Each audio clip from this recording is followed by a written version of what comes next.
Bonsoir messieurs, je mets votre micro, ça arrive tout de suite. Voilà. Bonjour à toutes et à tous.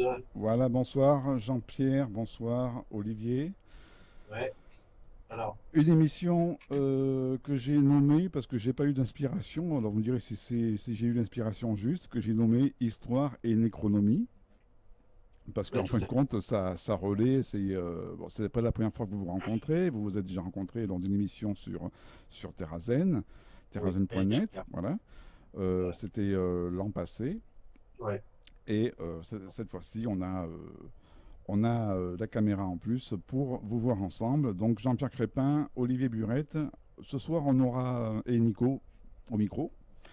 Et peut-être qu'on aura des auditeurs qui ne vous connaissent pas encore suffisamment. Alors, messieurs, si vous pouviez vous présenter. ah bah, alors donc, Jean-Pierre est mon invité donc, dans les histoires d'Olivier, 9e de la saison 2015-2016. Donc, à toi l'honneur, Jean-Pierre, de te présenter. Eh bien, écoute, Qui es-tu? donc Jean-Pierre Crépin, économiste, un, un métier que j'ai créé, donc qui consiste à chroniquer la crise, donc, ce que je fais depuis maintenant 2005, à travers un blog qui s'appelle L'économie, plusieurs livres, dont le fameux Crise et mutation, Avec Charles Anthony. voilà, un collector évidemment, et plus récemment La Grande Déconnexion. Donc voilà, quoi, mon métier, c'est de suivre la nécronomie. Voilà. D'ailleurs, alors je fais des quelques réglages en cours parce que voilà, je crois qu'il y a un petit peu d'écho. Voilà, je baisse. Voilà, tout semble parfait. Donc, la grande déconnexion, ça parlait de quoi exactement sur... La grande déconnexion, si tu veux, c'est un livre, c'est une sorte d'entretien que j'ai avec moi-même euh, sur tous les dangers que représente un petit peu euh, le big data, le nouvel Internet, si tu veux. C'est-à-dire tous ces gens qui veulent nous faire en fait consommer ou nous offrir des services gratuitement pour mieux nous contrôler. euh, En prenant comme point de départ que, par exemple, Julien Assange ou Edward Snowden, quand ils nous disaient qu'on était tous sur écoute, etc., on rigolait, personne ne croyait, puis on s'est aperçu en fait que même le président était écouté, etc. On s'est aperçu Hmm. qu'à travers le big data compagnie, c'était évidemment extrêmement dangereux parce qu'on étale sous couvert de services gratuits à travers des moteurs de recherche, etc. On étale ou Facebook ou tout ce que tu veux, on- on remplit, si tu veux, des fichiers, des bases de données, en fait, d'informations sur nous-mêmes. Et on met notre vie privée en ligne et notre vie privée totalement décloisonnée maintenant de notre vie publique. Et ça, on a Donc, eu l'occasion aucune d'en parler. distance. Voilà. On a eu l'occasion d'en parler à plusieurs reprises, parce que, bon, évidemment, je fais des émissions avec toi depuis plusieurs mois, hein, qui s'appellent Nécronomie, donc, et puis des émissions qui continueront, et on aura sûrement l'occasion d'en reparler encore. Voilà. Et avec toi aussi, on a fait en cours, et ça va être mis sur Akasha dans pas très longtemps. On a fait un genre de mix musical qu'on a nommé le Transhumant Mix. Et on laissera la surprise aux auditeurs de découvrir ça d'ici, allez, je me donne une petite semaine, environ 10 jours pour le terminer. Super. Et Olivier, ben, Alors, toi aussi, hein, je fais des émissions avec toi et que tu fais aussi des émissions aussi sur Terrazen, donc sur l'histoire. oui, d'ailleurs, je devais en faire une hier soir qui a été, pour des raisons d'emploi du temps, euh, comment dire, reportée. Donc, je suis Olivier Burette. Alors, moi, je suis un historien d'histoire contemporaine, plutôt spécialisé sur l'Europe centrale et plus particulièrement sur les Balkans. Je travaille à l'université de la Sorbonne Nouvelle Paris 3, où je suis entre autres chargé de cours en histoire des relations internationales et en histoire contemporaine. Et malgré tous ces aspects-là, et ça fera sans doute rire Jean-Pierre, je suis plutôt un historien atypique, hein, à cause de mon parcours. Puisque bon, j'ai à la fois des fonctions de gestionnaire de la recherche dans mon université et de chargé de cours, hein, puisque moi je suis docteur en histoire, comme je l'ai indiqué. Et donc j'ai un parcours qui m'est propre et qui s'est pas mal développé, et c'est ce qui nous réunit ce soir. Et je souhaitais quand même lui rendre encore cet hommage un peu plus d'un an maintenant après sa disparition. Que c'est si Jean-Pierre et moi, on s'est rencontrés, hein, c'est grâce à Jean-Claude Carton. Hein, et ça, c'est la vérité. Quand Jean-Claude faisait ses émissions Étoile du cœur, hein, dont tu tiens les archives, entre autres Nico, hein, Oui. eh bien, c'est là qu'un soir, j'ai vu effectivement un économiste arriver et j'ai tendu les oreilles parce que ce économiste parlait à l'époque, et c'était peut-être il y a, je crois, 2 ans maintenant, des forces profondes, pour nous dire, comme on dit en histoire, le rapprochement, hein, entre la Grèce et la Russie à l'époque. Oui. Voilà. Alors là, j'ai frémi tout de suite. Je me suis précipité de plein de petites questions que j'ai posées sur la page Facebook, parce qu'à l'époque, on interagissait grâce à la page Facebook. Eurasie, ce qu'on est en train de voir. Et il faut dire qu'aujourd'hui, en 2016, il y a beaucoup de chemin qui a été parcouru dans ce sens-là. Et alors, il faut dire que ce soir, c'est vrai, on est servi par une actualité, on va nous dire. Là, il faut dire que vraiment, ça tombe bien, entre guillemets, pour nous, en tout cas, puisque, entre autres, on pourra discuter de ce qui vient de se produire donc cette nuit, hein, c'est-à-dire la sortie de la Grande-Bretagne de l'Union européenne, le fameux Brexit. Voilà. Mais c'est pas par hasard non plus si j'ai lancé l'émission avec ce God Save the Queen. Bah oui. Idée qui est venue quelques minutes avant l'émission. J'avais pas spécialement de programmation musicale, mais voilà, dire tiens, lance-nous les Sex Pistols. Et donc le Brexit, on en parlera un petit peu plus tard. Oui, bien sûr. Un petit peu plus tard. Parce que là, on va surtout parler, parce que j'ai mis sur en annonce Facebook le mot qu'avait mis Jean-Pierre Crépin sur son blog, où il fait référence à ce qu'on appelle la fin de l'histoire et le dernier Rome. Oui. Alors, est-ce que tu peux nous présenter ça, voilà. On peut se penser, ça peut paraître aussi un petit peu surnaturel pour les gens, un peu incroyable, ce concept de fin de l'histoire. Qu'est-ce que c'est que la fin de l'histoire? Comment l'histoire peut-elle être finie à un moment, hein? Alors, Francis Fukuyama, qui est celui qui a, on va dire, un peu popularisé ce concept de fin de l'histoire, ce n'est pas lui qui l'a créé, parce que c'est bizarrement ce concept a traversé les âges. On se demande si ça fonctionne, puisque ça a survécu aux âges, mais c'est lui qui l'a approché d'une manière un petit peu différente. Quand il parle de fin de l'histoire, c'est qu'il fait le constat. Alors ça se passe son article sort en 1989, et il fait le constat suivant. Il se dit bon ben voilà, les dictatures comme on les a connues en Amérique du Sud ont échoué, sont toutes tombées. La Grèce des colonels, c'est mort. Le Portugal de Lazare, c'est fini, etc. Le bloc communiste est en train de s'écrouler. Donc, il ne reste plus qu'un seul modèle, c'est le modèle démocrate libéral. Donc, c'est la fin de l'histoire est finie. Ça sera toujours le modèle démocrate libéral, parce que c'est le seul modèle dans lequel les individus peuvent s'épanouir. Alors, Fukuyama, il est américain, économiste, philosophe, politologue. Il est quand même aussi conseiller de Clinton, hein, donc il vend quand même la came des démocraties de marché, hein. On le retrouvera d'ailleurs après aussi conseiller de Bush à un moment, même s'il était pour dégager Saddam Hussein, il n'était pas pour envahir l'Irak. Enfin bon, il fait le constat que donc l'histoire se termine, puisque voilà, il n'y a plus d'autres modèles que ce que nous vivons. Or, qu'est-ce que nous vivons en ce moment? Alors la question à laquelle qu'il faut se poser en ce moment, puisqu'en ce moment on entend parler on le voit avec l'islam, avec tous les problèmes qu'on a, les attentats, etc. Et la question, moi, que je me pose, et que tout le monde doit se poser, c'est est-ce que la fin de l'histoire a eu lieu, ou est-ce que ces attentats, finalement, ne sont qu'un soubresaut, un ultime soubresaut avant la fin définitive de l'histoire? Ou assistera-t-on encore à l'émergence peut-être de nouveaux modèles? On ne sait jamais. Par exemple, là, le Brexit, personne n'y s'y attendait, et hop, d'un seul coup, va savoir, peut-être un nouveau modèle émergera. En tout cas, c'est vrai qu'aujourd'hui, le seul modèle dans lequel on croyait être amené à vivre, c'est les démocraties de marché. Et il reste voilà, en opposition anticapitaliste, on va dire, l'islam. C'est tout. Olivier, Alors, Olivier, tu peux rebondir sur ça? Ah Qu'est-ce que tu bien en sûr que penses? je vais rebondir. Rebondis. Avec plaisir même. Alors, Fukuyama 1989, et tu as très bien recadré, Jean-Pierre, cette fameuse année 89. Et on en parle encore aujourd'hui. Alors, l'histoire aujourd'hui, très curieusement, je ne sais pas si tu as remarqué, était au cœur des sujets de philosophie du bac de Cru 2016. Oui. Et j'ai retenu ce sujet que j'ai retrouvé, que j'ai trouvé intéressant, qui est l'histoire peut-elle éclairer l'avenir. Voilà sur quoi je ne sais plus quelle série de Bachelier a planché, je pense qu'il y a 15 jours, quoi, je Oui, crois. oui.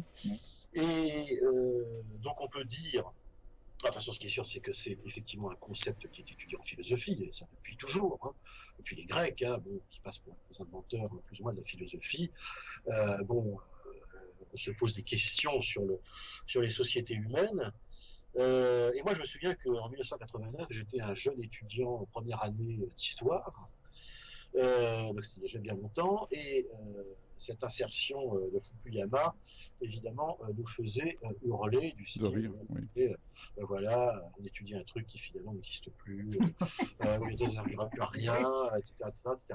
Mais ce qu'on a vu, pourtant, et là, je reprends ma casquette de spécialiste des pays d'Europe centrale et des Balkans, et d'ailleurs, ce qui est un prolongement avec ce qui s'est passé ces derniers temps, est-ce que c'est pas quelque part un retour, hein, un retour des nations qui se vengent, entre guillemets, c'est ce qu'on a toujours lu, notamment sur la liquidation du bloc communiste, etc. C'est-à-dire le grand retour des identités nationales, des identités européennes, hein, qui, du coup, pendant des années, pendant un demi-siècle de guerre froide, un demi-siècle de domination supranationale, l'URSS d'un côté, les États-Unis et les forces de l'OTAN de l'autre, eh bien, tentent de reprendre le contrôle, hein, de leur histoire précisément et de leur destinée, hein. Et l'exemple le plus terrible, hein, le plus terrible de ça dans cette zone géographique, c'est les 10 ans de la guerre de l'ex-Yougoslavie, hein, entre 1990 et le début des années 2000, hein, où là effectivement les nationalismes, hein, se sont déchaînés, hein, et où les sentiments, comment dire, là, parce que là, la pesanteur historique est forte, hein, dans les discours nationalistes. On reparlera du Brexit tout à l'heure, mais bon, et de, comment c'est, Nigel Farage, hein, c'est ça, Nigel Farage, Farage, hein, qui a fait son discours, on se serait cru dans Independence Day, je ne sais pas si tu te souviens de ce film de science-fiction il y a une vingtaine d'années, hein, en disant qu'aujourd'hui nous venons de vivre notre Independence Day, etc. Donc on a plutôt, moi je trouve, paradoxalement, l'impression d'un retour, d'une revanche quelque part, une forme de revanche des nations, en utilisant précisément pour cette revanche les racines historiques qui sont les leurs, hein. Et c'est ce qui se passe depuis. Alors qu'effectivement, dans l'autre registre, c'est-à-dire la construction européenne, la globalisation, toutes ces choses-là, effectivement, à la fin de cette période, effectivement, Reagano-Bushienne, on veut dire aux États-Unis, hein, ce qui correspond à peu près à ces années, à la fin des années 80, on pouvait effectivement sans doute s'imaginer qu'on allait vers un monde effectivement global, avec donc c'est toute la grande période, tous les livres qui sortent sur la globalisation, sur la mondialisation, pardon, et effectivement, on pouvait s'imaginer que quelque part, la globalisation prendrait le dessus, c'est-à-dire une uniformisation générale de tout et tout le monde. Et ça, c'est toi qui es plutôt quand même économiste, tu diras mieux que moi, une espèce de globalisation. Ce que quand même, franchement, moi, j'ai raconté certains de mes voyages. Moi, j'étais dans un voyage là chez des amis en Floride l'année dernière, au mois d'août 2015, et j'étais très frappé de voir la ressemblance absolument faramineuse de tous les centres, les centres, dirions-nous, résidentiels, c'est-à-dire avec une uniformisation effectivement des pavillons, des maisons, etc. Et surtout, des espèces de centres commerciaux organisés au milieu de parkings et qui se ressemblent absolument tous à un tel point qu'on n'arrive même pas, on peut se perdre, ne même pas savoir dans lequel on se trouve. C'est quelque chose qui encore chez nous bon, il m'arrive quand même de me balader en dehors de Paris et de voir des centres commerciaux, évidemment. C'est pas encore tout à fait le cas. Hein. Donc, il y a quand même cette force-là agit, quoi. Bon, et est-ce que tout ce qu'on vit depuis une vingtaine d'années maintenant, voire un peu plus, toutes ces réactions de peur, bien souvent, et de réactions sur identitaires, hein, contre tout ça, est-ce que c'est pas justement une réaction, effectivement, des gens, de la population, des sociétés qui rejettent cette espèce de peut-être de fin de l'histoire, peut-être ou de force profonde que serait ce processus d'uniformisation de tout, quoi. Oui, parce que Oui. voilà. Dans la fin de l'histoire, si tu veux, par exemple, si on se base d'un point de vue marxiste, si tu veux, Marx considère que le début de l'histoire, pour Marx, c'est le moment où il n'y a plus de lutte des classes. Alors, si on regarde un peu ce qui s'est passé dans Paris, là, depuis 15 jours, avec les manifestations, Oui, voilà, alors, si tu veux, bon, pour Marx, si tu veux, sans s'en rendre compte, là, peut-être qu'en ce moment, on est simplement dans ce que Marx appelle la préhistoire. D'ailleurs, ouais. je te coupe, Jean-Pierre, mais justement, il y a eu ce petit hiatus du gouvernement qui a voulu pendant une journée interdire cette manifestation. Est-ce que c'est pas une grosse erreur? Est-ce que pour vous, c'est une erreur politique d'avoir fait ça? D'interdire la manifestation? Oui, même si ça n'a pas duré longtemps, mais d'avoir fait cette. Bien sûr, mais attends, c'est c'est du jamais vu, si tu veux, surtout un gouvernement de gauche. Là, c'est au-delà de. C'est inimagiable. Oui. Enfin, ça n'était pas vu depuis quand? Depuis la guerre d'Algérie, c'est ça? Probablement. Et puis surtout, dans cette histoire puisque on peut glisser là-dessus, de toute façon, ce soir est une soirée de passer sous le signe de la liberté d'expression. C'est open bar, voilà, on va dire ça comme ça. Et oui, justement. Et quand en essayant de rester, évidemment, pas prendre parti, mais rester objectif, quand on en arrive à une telle crise sociale autour d'un projet de loi, c'est quand même très curieux qu'on n'y ait pas une certaine forme de négociation qui se développe, hein, ou en tout cas de discussion. Or, manifestement, ce n'est pas la CGT ou la UFO qui ne souhaite pas dialoguer. Hein. Manifestement, ça vient du pouvoir. En tout cas, c'est ce qu'on semble comprendre. Hein. Alors, je ne sais pas pourquoi. Par contre, tu évoquais le matin, manif interdite, la manif autorisée l'après-midi. Là, je crois que personne n'est dupe. Oui. C'est un stigmate très clair d'une panique, d'un affolement du pouvoir en place. C'est vraiment pas un bon signe par rapport aux mois qui vont venir. Hein. Mais c'est vraiment dommage parce que on voit. Bon, je crois qu'il y a encore une manif le 28, dans la semaine prochaine. Et puis les faire tourner de la place de la Bastille. Oui, c'est ridicule. Oui, c'est un circus, quoi. C'est un magnifique circus. Non, mais c'est l'impression que ça c'était. Enfin, je sais pas. D'ailleurs, les personnes eux-mêmes retrouvaient ça, je crois, ridicule. Hein. C'est ce qu'on appelait une manifestation statique. Voilà, c'est qu'on reste. On reste. Presque statique. Oui, c'est ça, quasiment statique. Donc effectivement, c'était pas. Voilà quoi. Donc, alors c'est vrai aussi, Jean-Pierre, tu l'as évoqué, il y a évidemment la question du terrorisme. Hein. Alors ça, effectivement, je rappelle, on est toujours en état d'urgence. Jusqu'à quand? Alors en plus parce que la France connaît des vagues d'attentats terroristes depuis très longtemps et depuis bien longtemps que d'autres pays. Hein. Les années 80, les années 70, enfin, le terrorisme d'extrême gauche, etc. Bien sûr, Carlos Saint-Germain. Oui.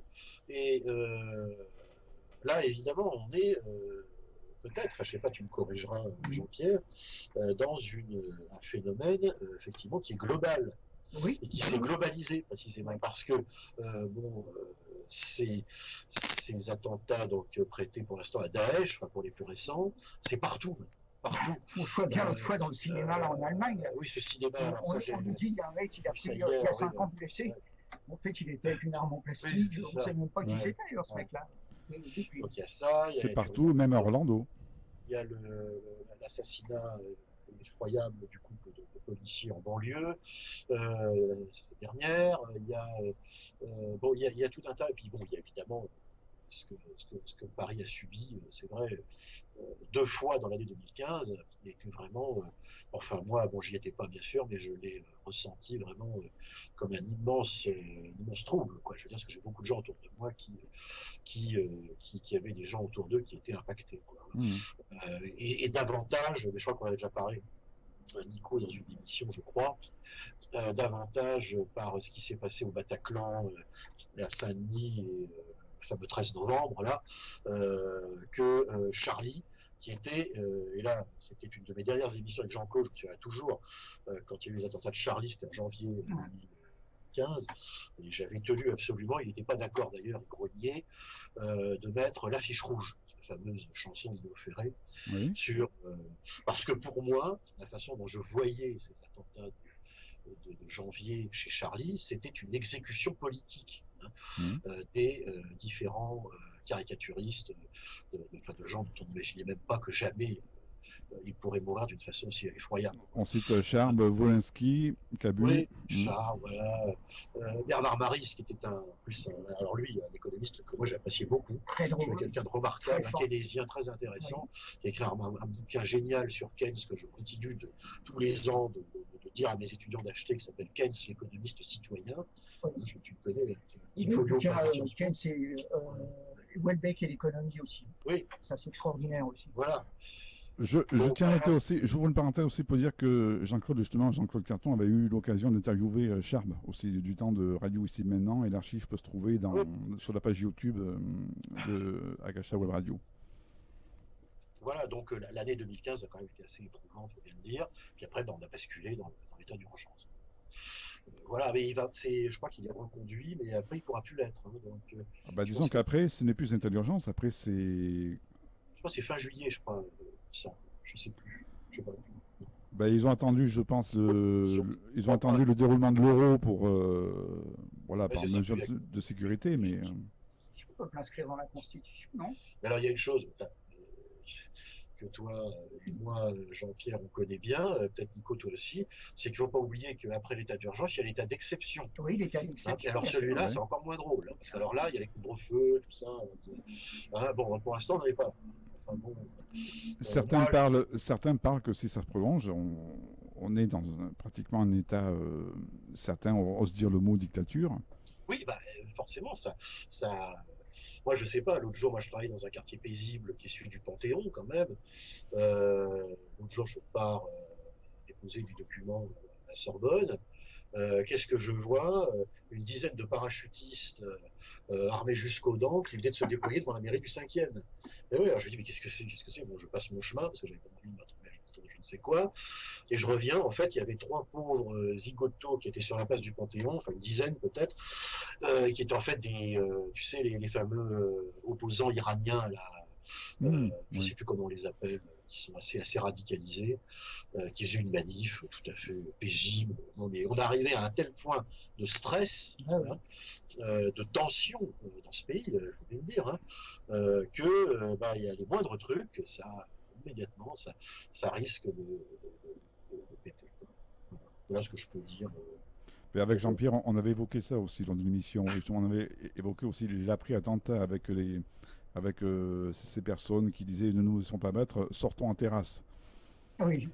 Alors sortons en terrasse, voilà. Et tu avais réagi là-dessus.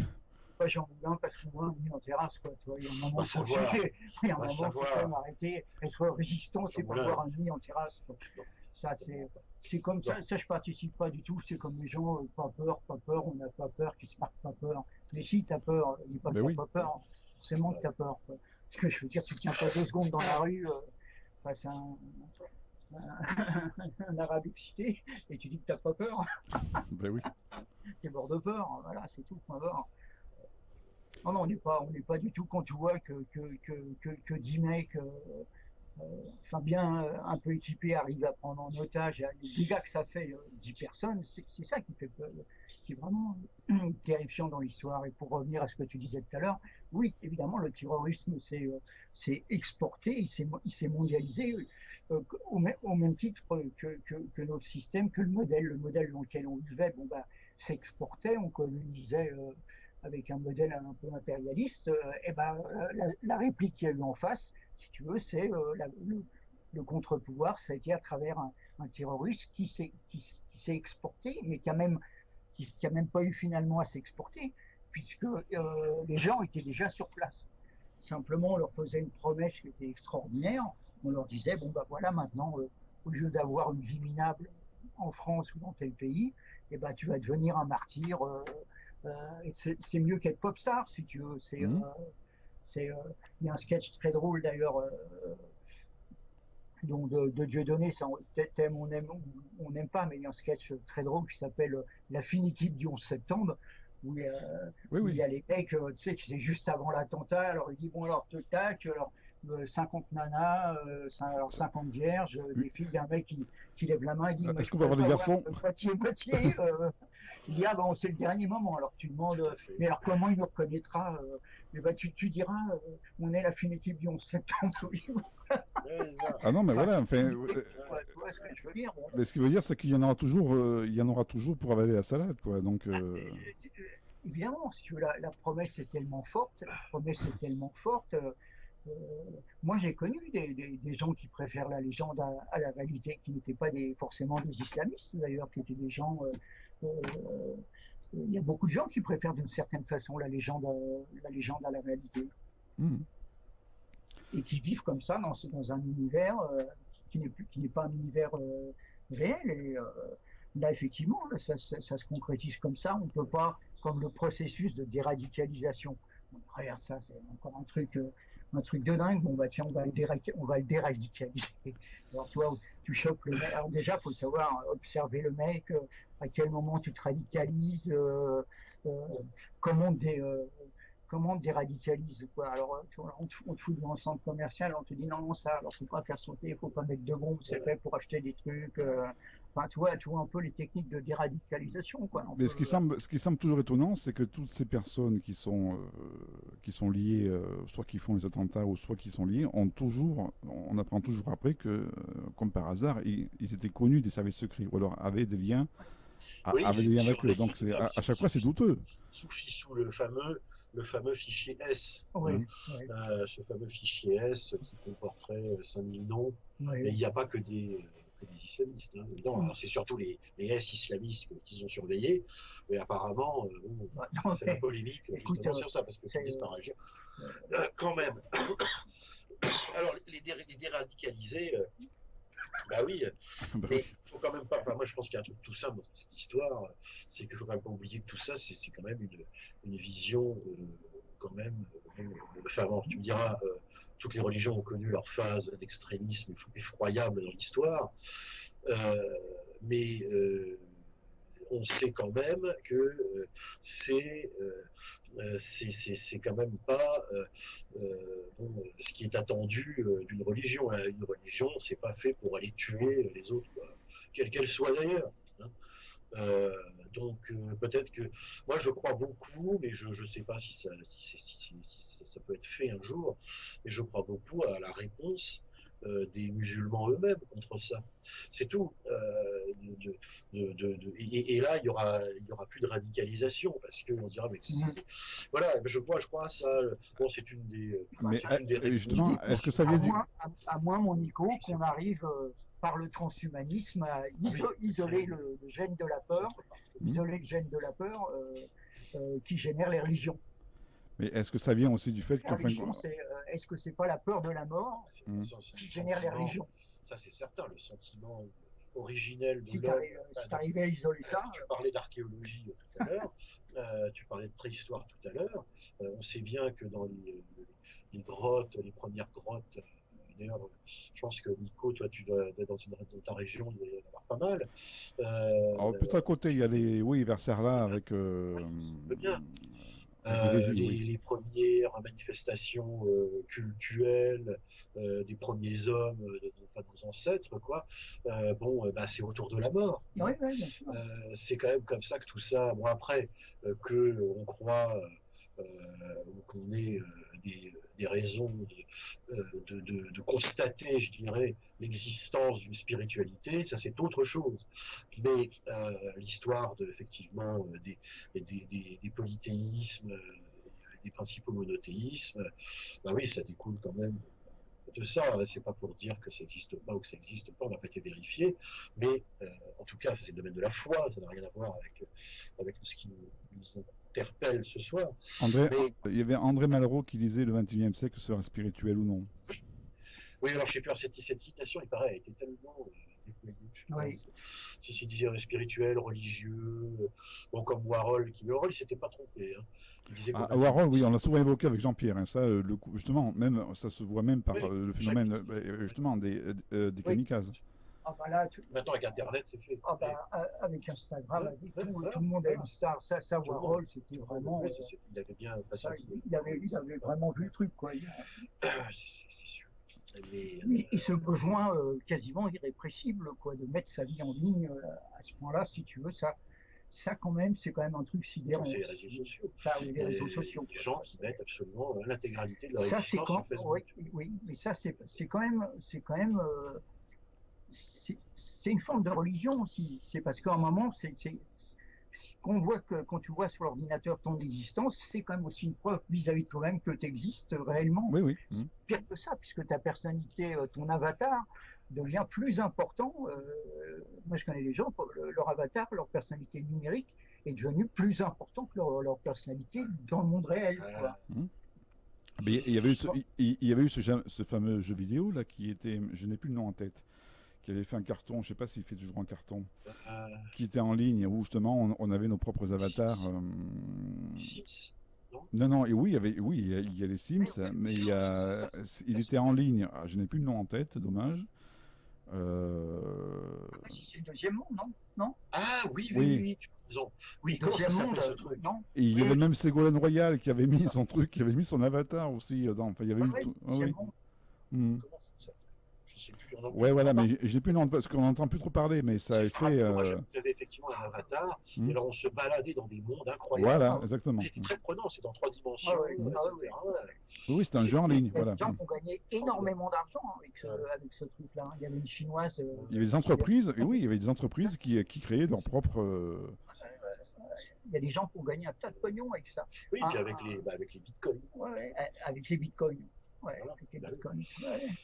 Et oui. Même Sarkozy, à l'époque de sa campagne, il voulait acheter une île sur le deuxième monde pour faire sa campagne de communication. Il y a des sociétés qui ont fait des campagnes de recrutement sur le deuxième monde. Ça a été un truc gigantesque. En plus, ils avaient amélioré l'interface, c'est-à-dire qu'il fallait télécharger, je ne sais plus, c'était très lourd au niveau graphique, et je crois que maintenant, si toutefois ça existe toujours, mais je n'en sais rien. On n'entend plus trop parler. Hein. Et puis après. Effectivement, c'était un truc assez fascinant. Ça se téléchargeait vite fait, et puis après on allait se balader. Et même avoir des rapports sexuels, c'est-à-dire qu'il y avait même. Absolument, je suis sûr qu'il y avait aussi une dimension. Ouais, tu fricotais avec une avatar d'une nana comme ça. Non, mais actuellement. Il y avait un documentaire qui a été passé sur France Télévisions, un couple. Ils étaient chez eux, l'un à côté de l'autre. Et ils étaient sur le deuxième monde et ils avaient des rapports sexuels avec d'autres partenaires. Et le mec disait à sa femme, mais tu t'as vu comment tu baisses avec le mec, etc. Elle fait, oh là là, mais c'est du virtuel et tout, mais non, mais je peux pas te voir baiser comme ça. Et les mecs, ils devenaient fous, hein. Ils devenaient fous. Et t'avais des enfants qui étaient dans la pièce, les enfants ils disaient, non, mais pour eux c'était un jeu. Les gens ne savaient plus la différence réelle virtuelle, si tu veux, ils ne faisaient plus la différence. On en revient à Warhol. Il y avait des histoires d'amour par téléphone. On peut aussi citer cette fameuse société du spectacle de Guy Debord. Oui, bien sûr, évidemment. Et on est en plein dedans, de toute façon. Lui aussi a été un visionnaire. On ne peut pas faire mieux. Je dirais le spectaculaire intégré, même les commentaires, la suite qu'il a fait qu'il a écrit 20 ans après. Là, on est dans ce qu'il appelait le spectaculaire intégré. La société, voilà, où ce qu'écrit aussi. Il appelait les journalistes, les présentateurs télé, il appelait ça les animateurs anesthésistes. Les anesthésistes réanimateurs. Et c'est comment dire, la césure entre un monde qui est l'autre, qui est défini sur le plan philosophique, j'avais lu ça quelque part, le monde du Schauspieler en allemand, c'est-à-dire le show, l'acteur, etc., contre le monde du Baumeister, c'est-à-dire le constructeur, l'architecte. Et effectivement, on est vraiment dans cette société du spectacle. Voilà. Le vrai faux présent perpétuel. Schauspieler. Aussi. Showtime. Le festif, évidemment. Là, je pensais comme c'est Conrad Meuret, je pense, qui a écrit ce pavé là, sur incendiaire, je l'ai chez moi, j'ai jamais fini. On va revenir un petit peu sur ce qu'on l'a évoqué en tout début d'émission, sur ce Brexit, et présenter surtout un personnage par qui c'est venu. En fin de compte, c'est Nigel Farage. Oui. Est-ce que vous pouvez un petit peu... C'est le seul, c'est le grand vainqueur finalement. Alors qui est Nigel Farage? Est-ce que tu peux présenter un petit peu le personnage? C'est le leader d'un parti qui s'appelle le UKIP et qui est lui c'est un nationaliste, alors vraiment avec un souverainiste, on va dire. Là il est plus c'est pas une extrême droite type Front National, quoi. Alors c'est lui le grand vainqueur parce que si tu regardes bien, c'était le seul à être pour le non en fait dans cette histoire. Parce qu'on avait Cameron. Alors Cameron, juste pour revenir un peu, Cameron, pas plus tard que la semaine dernière, on nous disait c'est un type extraordinaire, c'est un génie au niveau de la politique, on ferait bien de s'en inspirer. Regardez comment il a été réélu triomphalement avec des idées extrêmement libérales, son fameux projet de Big Society, etc. Voilà, comme quoi c'est bien la preuve qu'on peut être élu sur ces idées. Enfin, tout le monde BFM Business galvanisait sur... on avait oublié qu'il a été réélu aussi sur la promesse qu'il avait faite, qu'il y aurait un référendum, quoi.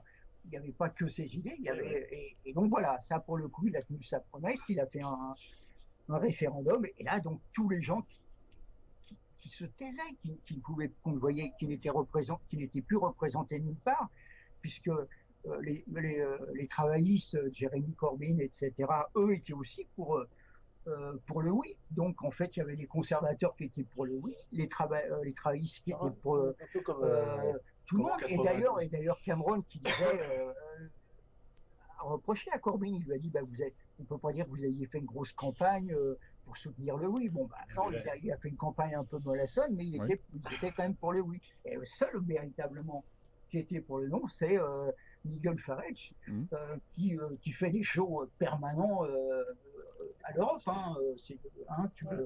Tu vois ses interventions, à chaque fois, il demande aux gens de se présenter. Mais qui êtes-vous, monsieur?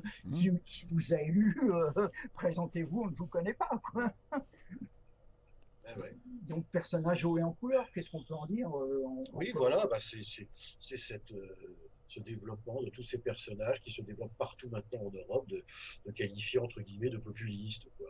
Oui. Alors, plus ou moins, à des degrés plus ou moins sympathiques. Plus on va vers l'Est, plus c'est terrifiant. On ne va pas revenir là-dessus, sur ce qui se passe en Pologne, en Hongrie, surtout avec les migrants. Oui, parce que la crise migratoire, le cœur de tout ça, faut pas être hypocrite. De toute façon, même si personne, c'est toujours la politique du bac à sable. Je veux rien voir, je veux rien savoir. La politique de l'autruche aussi. Qu'est-ce qui fait que le Brexit, c'est l'histoire des migrants. Et dans tous les pays, c'est ça.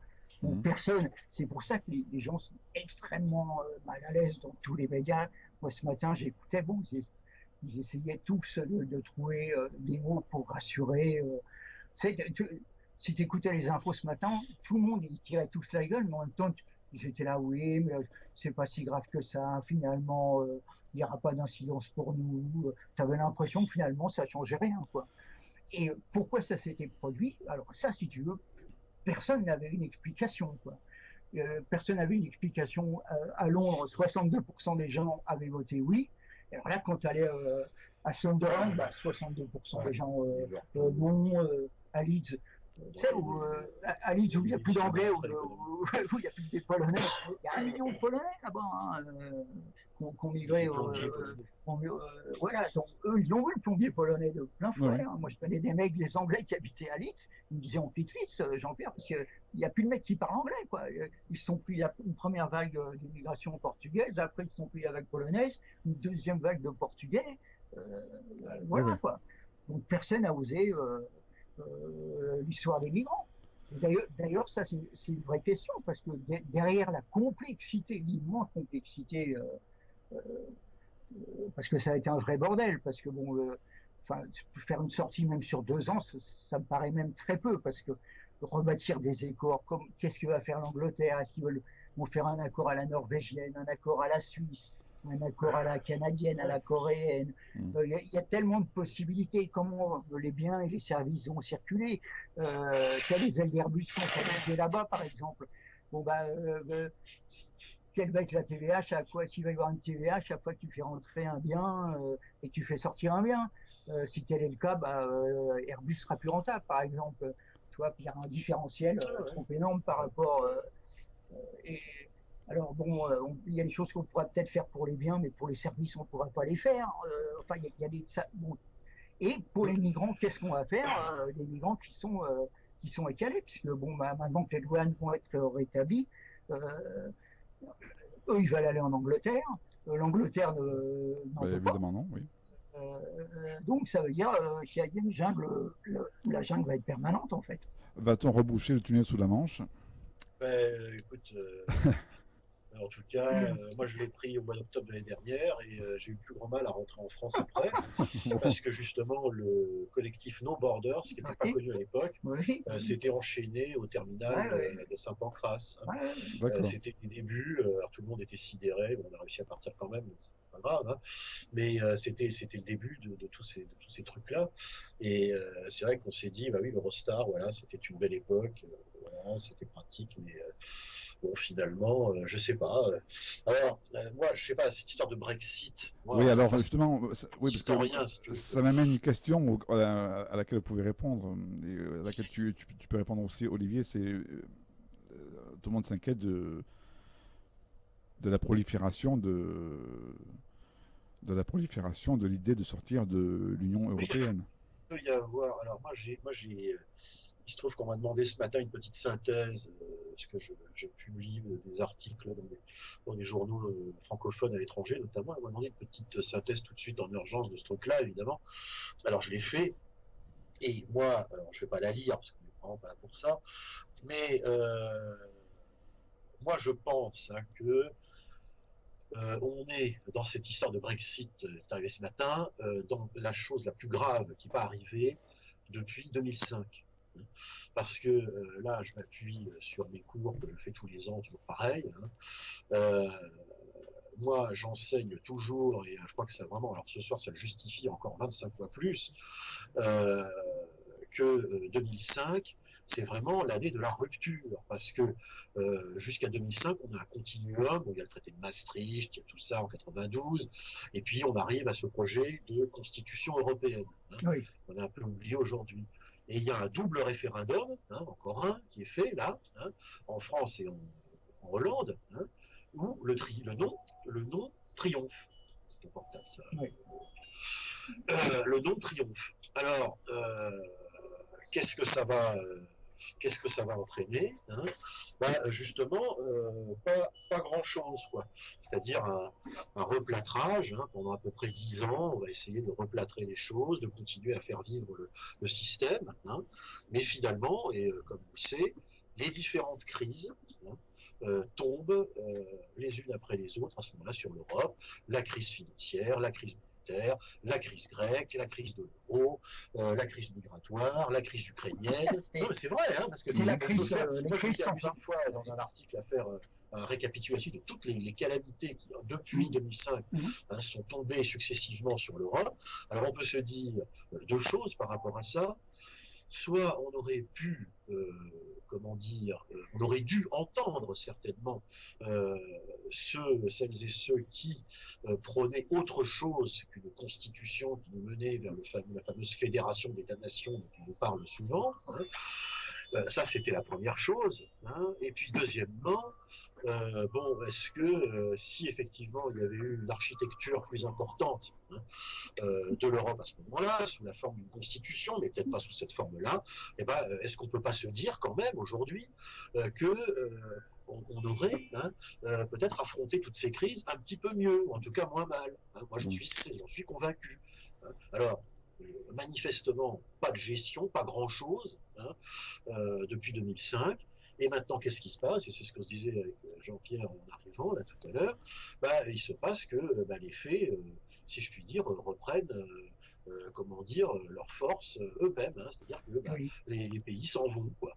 Mais on nous avait promis, justement, ça a été un petit peu, c'était les promesses de certains politiques. Ils disaient oui, l'Europe c'est bien d'y être, mais on peut, faites-nous confiance, on peut la changer de l'intérieur. Oui, bien sûr. Mais en fin de compte, non. Voilà. Les gens n'y croient plus à ça. Moi, j'ai pas l'impression qu'il y a eu vraiment depuis 2005 une relance, parce qu'après très vite, il y a la fin du mandat de Chirac. Ensuite, on arrive en 2007 et tout de suite, donc avec Sarkozy, c'est la première crise qui arrive. Et puis après, ça ne s'arrête plus. Non. Ça ne s'arrête plus. Et on est dans une crise sans fin. Oui, et jusqu'à maintenant. Donc voilà, on a vraiment manqué le coche de quelque chose. Quoi. Ça va mieux. Oui, puis effectivement, ça va mieux. Oui, ça va mieux, oui. Tu sors d'un truc et alors on te dit non. Oui, c'est surtout pour les Anglais. Pour nous, ça ne va rien changer, etc. Mais si, ça va forcément changer, puisque ça ouvre des voies. D'ailleurs, il y a eu l'intervention de François Hollande vers midi, que vous avez sûrement dû suivre. Quel est votre avis, messieurs? Je l'ai pas mais il est hors sol. On sait qu'il est hors sol, si tu veux. Il faut faire quelque chose. On comprend. Enfin, il n'a rien dit, quoi. Il a rien dit, si tu veux. Voilà, il a dit c'était voilà, c'était dangereux. Je prends acte. Un moment grave. Voilà. Il fallait un changement profond. Alors moi, j'ai essayé de réfléchir rapidement, mais évidemment, on ne peut pas commenter à chaud, et surtout quand on est un historien. Même atypique dans mon genre, l'actualité, on ne peut pas dire. Mais on peut voir, à mon avis, il y a deux conséquences qu'on peut quand même imaginer. Hein. Après, on verra ce que tous nos chers analystes patentés de tous les médias diront dans le week-end, la semaine prochaine, ça ne va pas arrêter. Mais à mon avis, il y a deux choses qui peuvent être envisagées comme conséquences. C'est d'une part la relance, peut-être, je dis bien peut-être, une sorte d'électrochoc qui relancerait ce vieux moteur si décrié du couple franco-allemand. Hein. La fameuse Europe des patries là, de Gaulle et Adenauer. Hein. Faut pas oublier qu'avant tout ça, il y avait l'histoire de la construction européenne. Ça commence pas avec Hollande ou Sarkozy. Ça commence bien avant. Ça commence après 45. Et même dans les idées, c'est bien dans la boue des tranchées, hein, notamment de la bataille de Verdun et de la guerre de 14. Ça, c'est bien connu. Hein. La première génération des pères de l'Europe, c'est des anciens combattants de la guerre de 14 hein, qui voulaient plus que ça soit reconnu. Alors, peut-être, mais vraiment, est-ce possible avec Hollande et Merkel? Je sais pas. Et puis deuxième chose, alors là, je trouve que c'est plus intéressant parce que c'est des choses qui nous intéressent profondément, Jean-Pierre et moi, c'est la notion des périphéries. Hein. Et ça, j'y tiens, c'est-à-dire des autres pays. Qui peut-être pourraient entrer, qui ne sont pas rentrés. Alors évidemment, c'est essentiellement le Sud, hein, avec la Turquie. Hein. Est-ce qu'on n'aurait pas là, hein, tout simplement, avec ce Brexit, le fait que les Britanniques quittent, hein, comme tu l'as très bien mis sur ton petit gif sur Facebook, là, est-ce que ça ne ferait pas réémerger de savoir si justement, quelles sont les frontières de cette Europe et de créer enfin une notion d'État périphérique, hein, ce qui résoudrait les problèmes des fameuses marches du nouvel empire russe qui se remet en marche, là, hein, sous nos yeux, hein, l'Ukraine, Bélarus, etc. Ce qui, effectivement, permettrait peut-être de régler la fameuse question cornélienne de savoir si la Turquie est européenne, et ce qui pourrait aussi, et là je tiens cette insertion que je fais là maintenant, et après Jean-Pierre tu pourras commenter, j'aimerais bien avoir ton avis, comment dire, la question de cette île que l'on a un peu oubliée, qui a adhéré adoré, c'est une île adorable sans doute, mais qui Oui. a adhéré, comment dire, à l'Union européenne en 2004, c'est Chypre. Oui, Chypre, oui. Chypre, et je discutais encore de ça avec une jeune chercheuse de mes amis dans la journée d'aujourd'hui. Eh bien, effectivement, bon, qui a un statut très particulier, toujours divisé en deux, hein, et pourtant, effectivement, intégré dans l'Union européenne. Est-ce que, effectivement, bon, ce Brexit ne pourrait pas provoquer, en effet, une onde de choc qui peut-être permettrait de clarifier définitivement, hein, les notions, hein, de ce que sont les frontières de cette Europe, hein. Voilà, c'est un peu une question. On a souvent dit que justement la Turquie pourrait servir de firewall, de pare-feu. Les Anglais étaient les seuls, hein, qui étaient favorables à la Turquie dans l'Europe, hein. Les Anglais étaient favorables, hein. C'était leur zone, tout comme Chypre, Voilà. hein, qui est une ancienne colonie britannique. Par rapport aux pays qui pourraient quitter assez rapidement, on peut penser aussi à la Hollande, hein, parce que la Hollande, ils ont quand même leur gros client, si tu regardes, c'est quand même l'Angleterre, hein. Donc maintenant, si l'Angleterre sort et si le fait maintenant que donc déjà là ils étaient pas loin, si tu veux, au niveau des idées, la Hollande, quand tu vois les idées, bon, ils sont pas loin non plus de l'extrême droite en fait au pouvoir, hein, et ça fait un paquet d'années, hein, quand même que donc là la sortie de l'Angleterre, je pense qu'en premier, bon là, je pense que c'est la Hollande en premier qui va. Oui, alors ça impliquerait le Benelux, parce que ils sont en plus dans l'histoire de la construction européenne, c'est les pays fondateurs. Ah ouais. Puisque ne pas oublier que la Grande-Bretagne, c'est 73. Ouais. Ah ben c'est le pivot central, oui. C'est un peu dur parce que si, imaginons que la City. Je n'ai pas entendu Nico. C'est le pivot central, oui, le Benelux c'est le pivot central. Oui. Bah, bien sûr, oui, c'est voilà. Hein, ça fait partie du fameux des premiers Europe des 5, je ne sais plus, les premiers pays. Puis alors c'est vrai, bon, on peut aussi craindre peut-être contagion à l'Est. Ah oui, oui, bien sûr. D'ailleurs, Orban en Hongrie, je crois, a dit qu'il avait eu l'idée de faire un référendum aussi. Donc là, déjà, bon, il y a des durcissements de tous ces pays-là. Si en plus ils s'en vont, on sait très bien dans l'influence de qui ils vont tomber, de leur voisin, hein, la Russie. Évidemment, bien sûr. Messieurs, ça a déjà été la fin de l'histoire. Ça a déjà été le cas. Alors donc tout ça, c'est vrai qu'en plus, déjà par rapport à Fukuyama, c'est vrai qu'on peut se poser la question, l'histoire éternelle recommencement. Alors là, on est dans la thèse nietzschéenne de l'éternel retour de l'identique, c'est-à-dire que les choses reviennent en permanence. À propos de questions, il y en a une qui vient d'arriver, donc c'est une question de Louisa. Oui. C'est la jeune chercheuse que je connais. D'accord, donc merci Louisa d'être à l'écoute. Louisa, donc, qui pose la question, sommes-nous vraiment dans une crise, sachant qu'une crise est un changement rapide et grave? Est-ce qu'on est vraiment dans une crise, sachant qu'une crise est un changement rapide et grave? Mais on est dans une succession. Ah, alors, on a un petit problème de son. On a un petit souci de son. J'espère que ça va. Alors, on est dans les conditions du direct. On a un petit problème de son avec Jean-Pierre et Olivier. J'espère que ça va revenir. Sinon, on peut tenter de se reconnecter.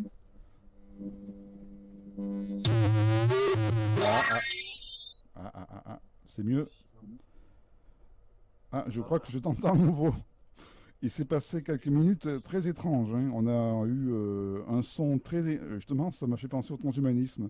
On a eu un son très, très robotisé. C'est assez étrange. Je ne sais pas ce qui se passe. Si tu veux, c'est dans la logique des... Ah bah oui, non mais là c'est... Olivier est un survivaliste, hein. Oui, c'est exact. Et il va être sous peu remplacé par un logiciel, si tu veux, hein. Alors, je serais même tenté de laisser ce passage, de ne pas le remonter parce que c'est assez... Exactement. Moi j'écoute en même temps et ça me surprenait un peu. J'ai dit tiens, c'est hyper robotique. C'est l'avenir. Ça marche là tu veux. Ah non, ben ça marche, ouais, mais... Donc là, tu veux dire les personnes qui nous entendent, quoi. Oui, oui, oui. Si moi je t'entends, les personnes peuvent nous entendre. Il n'y a pas de souci. Moi j'ai le retour direct, hein. Ok, alors, donc je vais répondre à la question. On était sur le moment. Alors on était sur une On question de était à la Louisa, oui, voilà. question. Donc excuse-nous Louisa de ce petit interlude. Donc, Du coup, moi j'ai mis mon image en plus, histoire de qu'il y ait un petit peu d'animation en plus. Voilà, donc peut-être que messieurs, si vous me voyez, peut-être avec un petit temps de latence. bah non, parce que nous, on te voit pas. Ah Nous ben moi il n'y sommes. a pas, mais en tout cas les auditeurs me voient. Donc, voilà, Ouais, mais alors, les crises, oui, c'est ce qu'on a dit tout à l'heure avec Jean-Pierre, hein, Louisa, c'est une succession de crises qui n'en finissent plus de s'abriquer les unes dans les autres. Il ne s'agit pas d'une gigantesque crise qui aurait commencé en 2005. Voilà, c'est ça, les protéiformes. C'est des petites crises qui se suivent les unes après les autres, vague après vague, hein. Et voilà, alors comme Louisa a posé une question, hein, j'en profite pour indiquer que c'est justement une jeune doctorante que je connais qui s'appelle comment dire, Louisa Moussouni, hein, et qui effectivement prépare un doctorat sur Chypre précisément, ah, Ah, sur Chypre, et la d'accord. question de l'identité chypriote, et qui est un champ historique totalement nouveau, hein. Et si d'ailleurs j'en ai l'occasion, je me ferai un plaisir de m'inviter dans une émission qu'on pourrait faire thématique. D'ailleurs, c'est pas à Chypre où c'est 2016-2017. Voilà. c'est pas sur Chypre où j'ai entendu dire qu'en fin de compte c'était devenu un genre de laboratoire européen où il y a eu pas mal de soucis. euh, je crois qu'on a puisé sur les retraites où je crois qu'il y a eu une grosse crise. à Chypre, Ben, à Chypre. Oui, oui, oui. Eh oui, bah oui, en sans moment, doute, oui. ils ont bloqué tout le cash que Voilà, les gens exactement. ont retiré le cash. Ouais. Oui, Mais ils c'est ont. vrai que Chypre, ça a toujours été bizarre parce que moi, je me rappelle dans les années 97, 98, beaucoup de gens faisaient des dépôts de brevets à Chypre, notamment dans les technologies. Parce qu'ils me disaient, bon, bah, c'est là qu'il faut les déposer. Enfin, je sais pas, il devait y avoir une raison particulière qui rend les dépôts de brevets plus intéressants à Chypre, en fait. Et Voilà. pourtant, ils n'étaient pas dans l'euro. Ben oui. Donc maintenant, je sais pas où on en est avec ça. D'accord. Ouais. Mais c'est une situation vraiment très particulière, hein, que celle de Chypre. Dans l'Union européenne, en effet, depuis 2004, effectivement, on fait partie de la vague d'élargissement, la première d'ailleurs à l'Est, hein, on oublie souvent qu'il y avait Chypre avec. Pardon. Mais euh, depuis l'occupation, enfin la partition de 1974 en tout cas, hein, elle est quand même divisée. Elle reste paradoxalement divisée en deux, hein. Et ce que Louisa m'a indiqué, qui est fort juste, il y a une conséquence du Brexit sur l'avenir de Chypre. Alors Louisa, alors Parce je te que coupe. les élites européennes, Hmm. là-bas, sont manifestement, justement, britanniques, quoi, hein, D'accord. britannisantes, hein. Donc, évidemment. Voilà. Bah, c'est comme les 1200 Anglais qui travaillent à la Commission Oui, européenne. Hein. voilà. Ils vont rentrer chez eux, hein. Ils n'ont plus de boulot. Ça y Voilà. est. Louisa qui commente, qui répond un petit peu à ce qu'on disait avec Jean-Pierre. Donc Chypre taxe sur les dépôts bancaires en 2013. En Chypre, donc taxe, il y a eu une taxe sur les dépôts bancaires en 2013. Ah oui, oui, c'est ça, oui. Hmm. Ouais, Merci ouais. Louisa. Mais l'histoire les dépôts de brevets, qu'est-ce qui faisait que dans les années 90, 80, enfin 95, on déposait les gens qui avaient des brevets, notamment dans les technologies, déposaient des brevets à Chypre. Hein. Ah, peut-être Ça, qu'elle j'ai pourrait plus en nous... tête ça. peut-être que Louisa pourrait nous répondre. Oui, peut-être. Ouais. Ça, faudrait répondre directement. Enfin, ce que je voulais dire aussi, puisque là, faut que tu gardes l'épisode où on entend. Où Ah, on bah, entend ah non, mais l'idée moi je vais le qu'on a garder. en fait. Moi je vais le garder parce que Parce que c'était. ça, c'est vraiment de la disruption. Parce qu'on peut se poser comme question quel peut être aussi le rôle des historiens, effectivement, dans un contexte de fin de l'histoire et dans un contexte disruptif. Puisque si euh, tout ce qui vient ne peut venir que de bouleversement, que de la disruption, euh, à quoi vont servir les historiens? Autant mettre finalement une base de données avec un logiciel et tu suis de chez toi Ouais. des cours en ligne Et Ça, c'est t'as déjà pas, le cas, hein. t'as C'est pas, déjà le t'as cas. pas, t'as pas payé un mec qui fait les 100 pattes sur une C'est estrade en c'est- expliquant le truc. c'est déjà le cas, Quelle est puisque sa tu valeur as. ajoutée? Où se situe-t-il dans la chaîne de la valeur? C'est déjà le cas, puisque tu as les MOOC, qui sont les fameux cours en ligne, les Voilà, les MOOC. MOOC, voilà. Donc, ouais, c'est déjà Donc avancé c'est, vers ça. oui, oui, oui. Louisa, voilà, donc un commentaire de Louisa. Donc, ancien paradis offshore, plaque tournante neutralisée par l'Eurogroupe, entre parenthèses, FMI, Banque Ah, voilà. mondiale et Commission européenne. Ouais, c'est ça. Ouais. Merci, Louisa. Ouais, c'était un Merci. paradis offshore, ouais, ouais, c'est ça. Ouais, ouais, bah, oui, c'est clair. Hein. Voilà, alors, on parlait quand même de l'histoire. Il y a aussi une conséquence, on n'a pas évoqué, du Brexit encore. Mhm. Bah, c'est peut-être bien l'implosion du Royaume-Uni. Ah oui, oui, bien Parce que sûr. le Royaume-Uni, qui est, alors j'ai vérifié toutes les petites dates, hein, toujours comme quoi l'histoire, mais encore un peu Bien sûr. d'activité, hein, donc qui est United Kingdom, c'est en 1707, hein, c'est finalement assez récent, c'est le début du XVIIIe siècle, hein, et c'est là que effectivement, on a tous les différentes régions qui composent la Grande-Bretagne deviennent unies. Mais avant, c'était pas le cas. L'Écosse a été par exemple indépendante de 1314 jusqu'à 1607, hein, quand même 3 siècles, hein, même 4 siècles presque, si je puis dire, d'indépendance, hein, après la fameuse bataille, hein, oubliée aujourd'hui, de Bannockburn, hein, Ah oui. le 23 et 24 juin 1314, où Robert Bruce On parlait tout à a l'heure. vaincu les armées, les troupes anglaises, hein, de l'époque. Hein, on était au XIVe siècle. Et c'est une bataille très importante pour les Écossais, puisque c'est de cette date-là qu'effectivement ils ont leur indépendance. Et aujourd'hui, que se passe-t-il, hein? Le parti indépendantiste alors je crois que c'est Nicolas Sturgeon, son nom, cette femme, ça, qui est ouais. Premier ministre de l'Écosse, hein, Premier ministre indépendantiste. Hein. Bon, ils ont perdu le référendum sur l'indépendance qui avait lieu, je crois, l'année dernière. Mais là, ils ont eu l'occasion rêvée de faire sécession du Royaume-Uni. Hein. D'ailleurs, Nicolas Sturgeon ne s'est pas privé ce matin même, hein, de faire une déclaration indiquant que l'Écosse, qui avait voté, alors j'ai trouvé le chiffre, je crois que c'est 63% pour le maintien dans l'Union européenne, Oui. hein, Mhm. eh bien, donc 62%, hein, eh bien, n'avaient pas du tout l'intention, comment dire, de rester comme ça lié. Ça leur ouvre une fenêtre de tir, c'est Donc sûr. voilà, et pareil pour l'Irlande du Nord, ce qui est Ouais. plus problématique, parce que là, on a un statut Voilà, explosif. bah oui, Évidemment. parce que et donc là, il y a eu un appel de nouveau de la branche armée Mais oui, des Irlandais à l'Irlande unie, à reconstituer une Irlande unie qui sortirait aussi du Royaume-Uni. et tout ça pourrait. Il y a que bon, les Gallois, c'est les Gallois aussi, d'ailleurs, finalement, les Gallois, ils sont pas pour. Et tout ça pourrait, comment dire, bon, alors toute proportion gardée, nous faire penser à la peau de chagrin de la Yougoslavie qui s'était réduite. Hein, Ouais, rappelons-nous de la petite Yougoslavie qui a survécu au début des années 2000, hein, qui comportait la Serbie et le Monténégro, hein, et puis le Kosovo. Paradis pour milliardaires, depuis paradis pour milliardaires. Et puis, bon, bah, tout ça, ça a volé en éclat au milieu de la décennie 2000. Et puis maintenant, il n'y a plus que la Serbie qui, d'ailleurs, j'aime bien le rappeler, est le pays qui a gardé le nom de domaine .YU, hein, Yougoslavia. Ah ok, d'accord. C'est toujours D'accord. le point YU. Ah oui. Oui, c'est la Serbie qui le possède. Et bon, alors, je ne souhaite pas évidemment à ce paisible Royaume-Uni un avenir aussi horrible, parce que cette guerre a fait des dizaines de milliers de morts, c'est une horreur. Mais on peut très bien imaginer un petit Royaume-Uni qui serait composé du pays de Galles, qui lui a rejeté l'Union européenne avec 52,5%, j'ai trouvé ça ce matin, et l'Angleterre.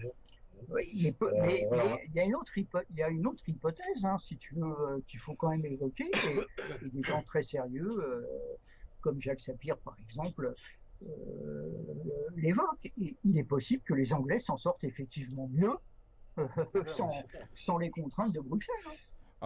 Alors, il y a quelques pays comme ça. Je crois qu'il y a le Danemark qui s'en sort. Tout le monde va dire, oh là là, les Anglais, ça va être la catastrophe pour eux, etc.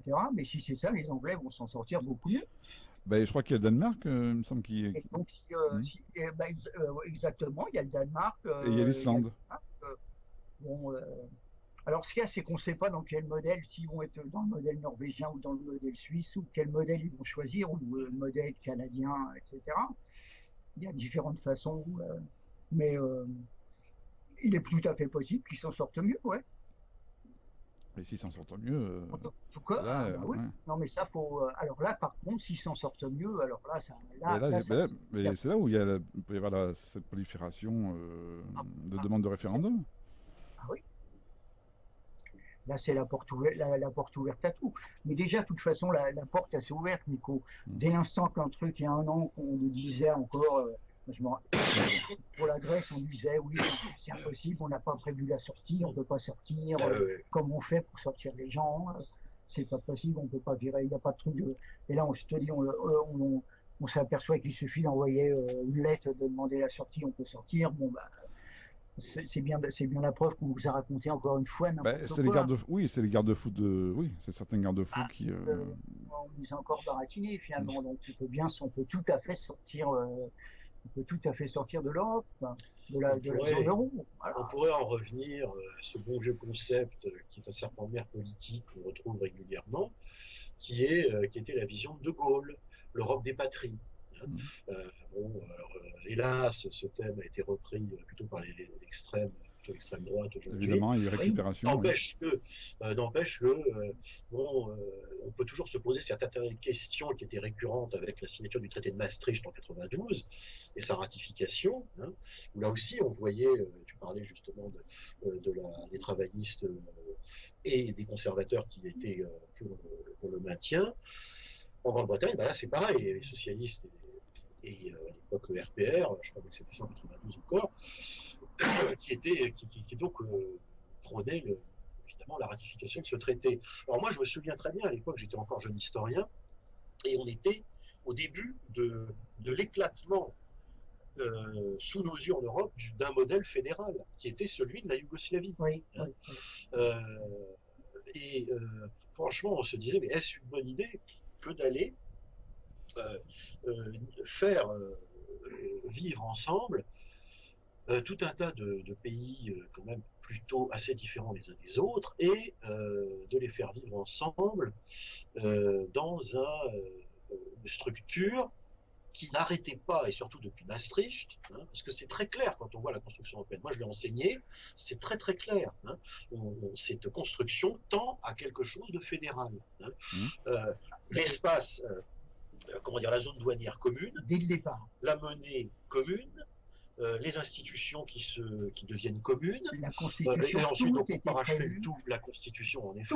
C'est là la gigantesque arnaque. Le plan d'origine. Le plan d'origine, c'est une marche forcée vers le fédéralisme. À partir de ce et rien ne pouvait marcher sans cette marche forcée vers le fédéralisme. C'était pensé dès le départ pour le fédéralisme, et ça ne pouvait pas fonctionner sans fédéralisme. Donc là, il y a eu un coup d'arrêt à ça. Mais c'est évident que ça peut pas. Il n'y a aucune union monétaire qui a fonctionné dans le monde en tant qu'union monétaire. Ça peut pas fonctionner sans gouvernance économique. C'est impossible. Si sans gouvernance à tous les niveaux, on s'aperçoit même qu'il faut dire presque un ministre de l'Intérieur de toutes les nations. Il faut un gouvernement en fait européen. Il faut en fait, au-delà des gouvernements nationaux, il faut un gouvernement supranational pour que l'Europe telle qu'elle a été conçue fonctionne. Or ça. C'est pour ça que ce n'est pas passé en 2005, et que en plus, alors ça c'est une triste histoire récurrente. Alors attends, je te coupe Olivier, ce n'est pas passé en 2000. Tu parles du référendum sous Sarkozy. Non, c'était sous Chirac en 2005. Oui, Sarkozy était là, ok, mais après le problème c'est qu'après Sarkozy l'a fait passer quand même.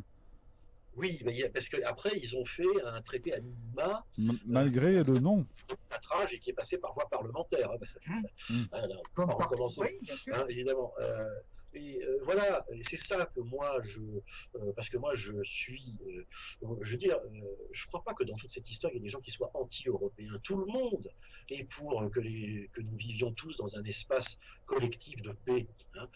C'est évident. Et d'ailleurs, on n'a pas eu de guerre, hormis évidemment quelques incidents dramatiques comme la Yougoslavie, mais on vit dans une relative coexistence pacifique depuis quand même presque un demi-siècle. Hein. Bon, alors d'abord congelé par la guerre froide, et ensuite avec ce qui s'est passé ensuite.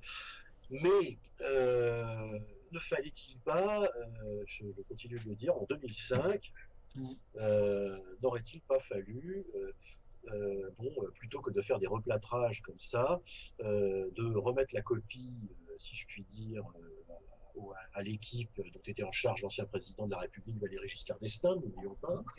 Hein, c'était lui, hein, à cette époque-là. Je me souviens, d'ailleurs, le quartier général était de cette comment la convention, je pense que ça s'appelait comme ça, pour une constitution européenne qui était boulevard Saint-Germain, au bas du boulevard Saint-Germain, vers la Seine, et côté Seine. Et donc, est-ce que l'on n'aurait pas dû justement réfléchir à autre chose? Et puis, alors, il y avait l'origine, rappelez-vous, les amis, là, hein, des fameuses racines chrétiennes.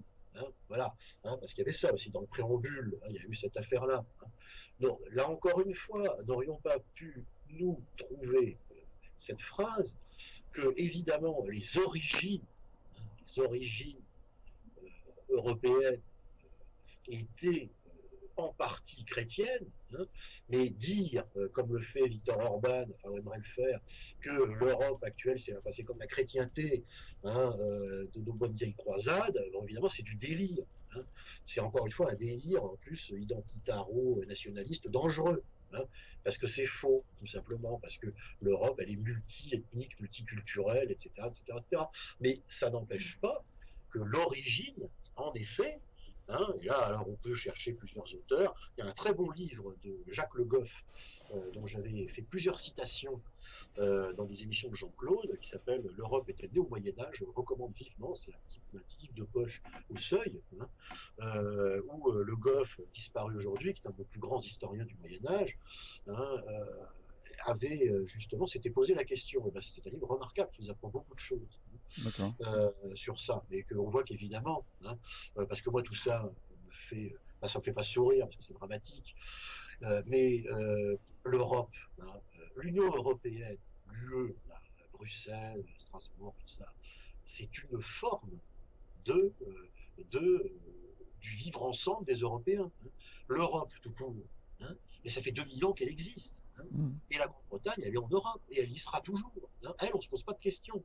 Hein. La Grande-Bretagne, elle est en Europe, l'Irlande, elle est en Europe. Alors après, plus on va à l'Est, donc c'est plus compliqué. Mais moi, je crois à la vision gaulienne, l'Europe de l'Atlantique à l'Oural, j'aime bien ça. Ça me plaît bien. Hein. Bon, et puis au sud, bon, on connaît les problèmes, mais justement, ne faut-il pas précisément réfléchir à la notion de périphérie? Hein. Moi, je trouve que ce serait intéressant. Voilà, mais malheureusement, vu effectivement, comme le disait Louisa tout à l'heure, la succession de crises, enfin de savoir pourquoi on parle de crise, etc. Et on est justement dans une succession de crises ininterrompues. Et là, bon, je ne sais même pas s'il y aura une pause dans les crises pendant l'été, j'en doute. Hein. Mais bon, septembre, ça rentre de poubelle. Hein. C'est une succession, mais en même temps, si on regarde, il y a une espèce de chapeau suprême avec hop, on bouge là, ça surgit là. Ouais. Parce que le principe de la mondialisation, c'est que d'un pays à un autre, on s'observe tous, on voit comment les autres vivent, on voit telle crise, jamais, enfin c'est l'histoire du vol du papillon, quoi. Là, il se passe un truc à Tokyo, aujourd'hui, il se passe un truc dans n'importe où. Oui, c'est l'effet papillon. La première question qu'on se pose, on se dit, putain, merde, est-ce que ça va avoir un impact sur nous ou pas un impact? Maintenant, on a compris, avant, il y a une vingtaine d'années, on ne se posait pas du tout ce genre de questions, quoi. On se disait, il y a eu un truc. Bon, maintenant, avec les réseaux, comme on vit dans le présent perpétuel, hein, tu vois, on vit dans le présent perpétuel, c'est ça. Donc, il se passe un truc là. Bon, bah, si tu n'as pas agi là, dans l'immédiatisme, si tu veux, ça peut changer dans la seconde d'après. Bon, là, c'est le Brexit. Demain, tu vas encore. Bon, c'est des pièces de domino qui peuvent tomber l'une après l'autre. Hein. Je pense que c'est surtout ça qui se passe. Oui. On a l'impression qu'une pièce tombe. Alors, l'histoire de domino, là, je crois qu'il faut quand même prudent, attendre un peu pour voir. Hmm. Je sais pas. Aujourd'hui, personne n'en sait rien. Non. La vérité, c'est que personne n'en sait rien. Tout le monde va observer, tout le monde va regarder. Subir. Ça peut relancer le Grexit. Ce qui est sûr. Oui. Voilà. La seule chose qui est sûre, c'est que par rapport à la bourse, hein, d'un point de vue purement financier, si tu regardes, là, le CAC a perdu 6,5, 7, ce qui n'est pas grand-chose, parce que c'est en gros ce qu'il avait pris dans la semaine d'avant. D'un point de vue donc c'était surévalué, si tu veux. Il y a eu une correction qui s'est faite, mais bon, tant que ça n'a pas enfoncé les 3009, c'est pas très grave. C'est assez logique. Bon, par contre, ce qui va être très intéressant à voir dès demain, c'est s'il y a une réallocation d'actifs, c'est-à-dire si les capitaux européens sont réinvestis aux États-Unis. Ça va être intéressant. Parce que s'ils sont réinvestis aux États-Unis, ça veut dire que l'Europe ne va plus attirer les investisseurs. C'est-à-dire que le fric est de nouveau mis aux États-Unis. Donc là, pour un peu que notre amie, que Janet Yellen, la présidente de la FED, elle se la joue un peu à l'américaine. Elle dit, bon, bah voilà, hein, je remonte les taux. Donc là, d'un seul coup, le fric est rémunéré aux États-Unis, alors que nous, on reste comme des cons avec des taux négatifs. Alors oui, là, ça peut être extrêmement, on peut rentrer dans une guerre d'échange, qui peut être très, très lourde pour le coup de conséquences. Hein.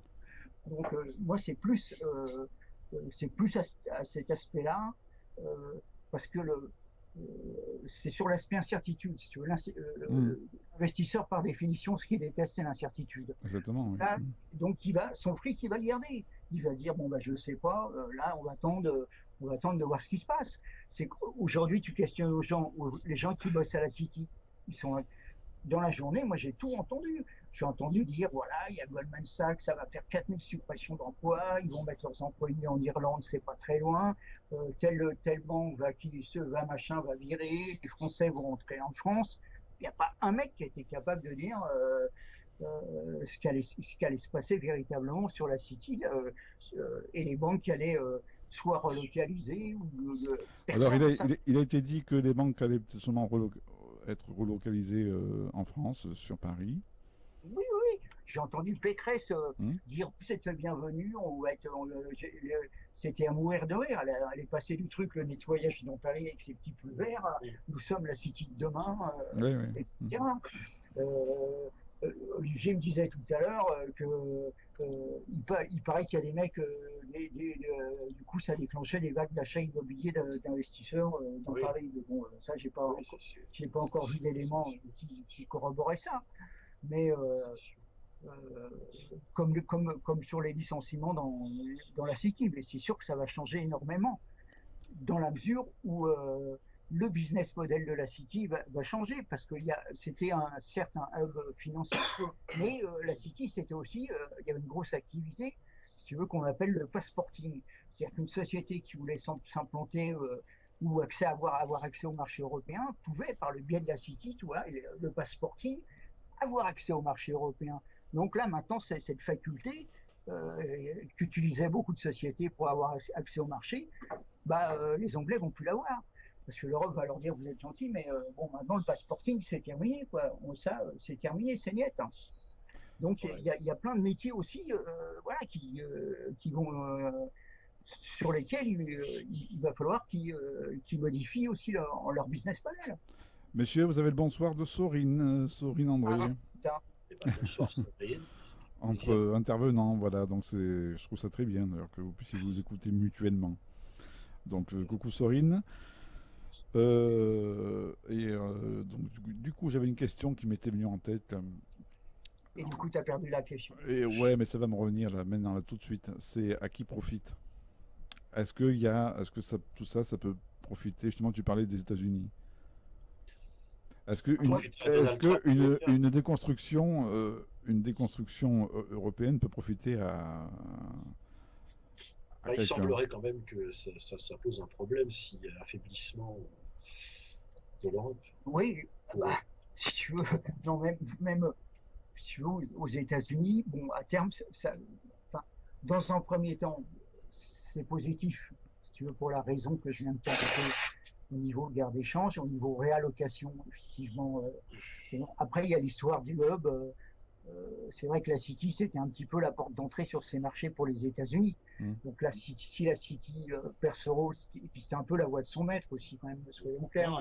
Les Anglais, ça a toujours été voilà, la voix de son maître des Américains. Bon, maintenant, s'il y a une réallocation directe des actifs, oui, je crois que c'est bon pour les Américains, et peut-être pour Trump, va savoir. Tu sais, le Brexit, c'est vrai, on nous disait. Mais il me semble avoir lu ce matin que Trump s'était réjoui du Brexit. Ouais, bah, il est en Écosse, là, il est en Écosse. Donc, là. Il est en Écosse, tu sais, il a fait construire un golf là-bas. Oui, c'est ça, oui. Vous y croyez à Trump, vous?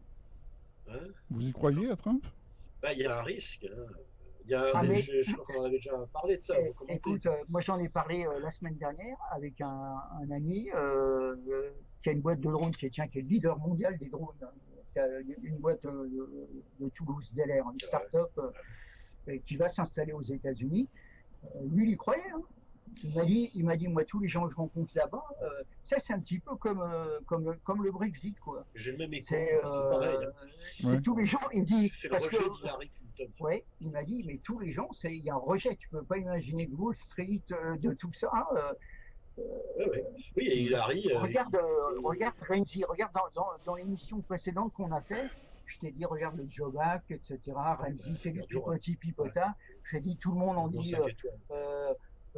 tout le monde dit Renzi, c'est extraordinaire. Et dans l'émission, je t'avais dit, moi, j'ai questionné des Italiens, des médecins, des ouvriers, de toutes les classes sociales. Et ben, tous m'ont cassé Renzi. Tous m'ont dit, bah oui, sa solution, c'était de mettre tout le monde en CDI. Il n'y a plus de CDI. Ouais. Tous. Et là, tu l'as vu dans les élections à Rome. Hein. La nana qui a été élue de 5 étoiles, si tu veux, personne la connaissait il y a 3-4 mois. Paf, elle a été élue, donc il y a quand même un rejet massif de ce qu'on appelle l'établissement. Est-ce que c'est pas ce qui manque en France, d'ailleurs, parce qu'on voit toujours les mêmes, et on se dirige vers une élection en 2017 où on risque encore. Et c'est la crainte. Mais parce que les mouvements qui essayent, moi je connais le Robert Branche qui est le vice-président de Debout les citoyens, mais c'est un polytechnicien, c'est tous les mêmes si tu veux, c'est quand même c'est toujours les mêmes cursus, quoi, tu retrouves toujours les mêmes. Et après c'est les appareils, si tu veux, des appareils, mais attends, faut voir, c'est quand même extrêmement dur, extrêmement coûteux à mettre en place. Là, la France, c'est un pays, c'est pas l'angoissé sorti de la foule qui vient. Ça a été Bernard Tapie, tu vois, ça a été donné l'illusion Coluche, l'illusion Bernard Tapie, voter Tapie. On sait comment ça finit, si tu veux. De toute façon, après, il n'y a même pas le cash pour déjà les signatures. Regarde au niveau même des Républicains. Déjà, il y a 14 candidats, il y en a combien? Peut-être 5 ou 6 qui vont avoir les signatures. On ne va même pas tous avoir les signatures. C'est quand même extrêmement dur. Sûr, et puis c'est... Mais là, pour la France, on ne peut rien dire pour l'instant. Non. Ça, à mon avis, ça va se faire au finish. Ouais, ok. Mais il y aura une primaire socialiste, non, pas une primaire à gauche. Oui, il y aura une primaire à gauche. Voilà, donc Hollande est un peu piégé. Là, parce que, mais il est donné gagnant dans tous les 4 primaires. Oui, mais c'est les sondages. Oui, mais si c'est une primaire dans laquelle il n'y a pas Mélenchon, si tu veux, et qui plus est, si c'est une primaire où lors enfin, si au premier tour, tu as Mélenchon qui est devant Hollande, 14-13, par exemple, si tu veux, Mélenchon avec un seul objectif, il est devant Hollande, il en reste là, et il se fait écraser par Juppé. Non, mais moi, ou par Sarkozy. Cette histoire de 2017, je me demandais, moi, je pensais à l'émergence d'un outsider. Je sais pas. Je sais pas, à gauche ou à droite, j'en sais rien, peut-être au centre. On en a parlé une fois là, quand on s'est vu avec Jean-Pierre, mais je sais pas. C'est très flou parce que le chaos est total. Au centre, il y avait bien eu une fois, l'espoir, entre guillemets, parce que bon, je sais qu'il avait fait 18% en 2007, François Bayrou. Ces 18% d'ailleurs, je crois qu'ils les a un peu gâchés Il les a un peu gâchés avec son mouvement politique qui n'a pas donné grand-chose, hein, le MoDem. Ouais. Parce que, bon, c'est pas évident. Le MoDem, sur certaines villes, c'était alliance à gauche, sur d'autres, c'était alliance à droite. Bon, les gens n'ont pas trop compris un petit peu le concept. À moins que des Macron qui se lancent, quoi, peut-être. Bon, il n'a pas Qui se envie. détache d'une part avec son mouvement du gouvernement et qui se lance. Peut-être. Peut-être. On est qu'en juin. Hein. À Montebourg? Oui, Montebourg, je sais pas. Ouf. Non, Montebourg, Donc, ouais, donc rien n'est dit encore pour toi. Je pense que la présidentielle, pardon, française, non, rien n'est dit pour l'instant. Enfin, parce que là, tout semble, là, tout le monde est en train de se dire, là, on se dirige vers une Marine Le Pen. Vers une Marine Le Pen au second tour, et donc obligatoirement, le gagnant est celui qui est en face. Ah, depuis le départ. Oui, enfin, mais ça dépend de savoir si il y a la question, on avait parlé, je crois, avec Jean-Pierre, de la participation. Et là, il faut faire attention, parce que rappelons-nous des élections municipales, hein, où Marine Le Pen et sa nièce, là, Marion Maréchal, là, avait fait des scores au premier tour avec des records d'abstention qui dépassaient parfois les 45%. En gros, à quelques chouilles après, à cause de l'abstention, du dégoût des gens de tout le système, elles auraient pu gagner dès le premier tour. Alors, la présidentielle, est-ce qu'on ne va pas y avoir un effet dangereux de multiplication de listes absolument faramineuse, un désintérêt total, les gens ne voteront pas, voilà. Et puis de l'autre côté, une extrême droite bien dans l'ordre de bataille, hein, qui pourrait bien, sans coup faire rire, alors crise ultime cette fois-ci, qui serait une crise politique majeure, hein, l'emporter, et dès le premier tour, sans coup faire rire, quoi, en laissant tous les autres comme ça. Moi, je pense que c'est un risque.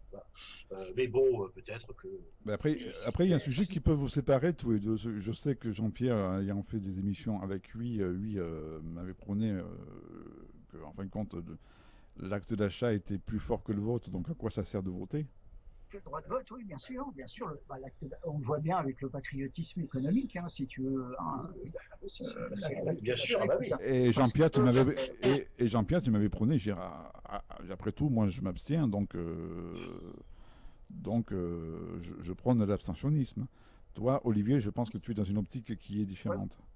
Moi, je pense que ne pas voter est un acte insurrectionnel, oui, bien sûr. Moi, je vote. Parce qu'il y a un moment où, si tu veux, si mécaniquement on arrive à plus de 50% d'abstention, là, ils seront obligés de se poser la question, ils ne seront plus légitimes. C'est ça le moyen de les foutre dehors, finalement. Oui, c'est le bouquin de Mélenchon.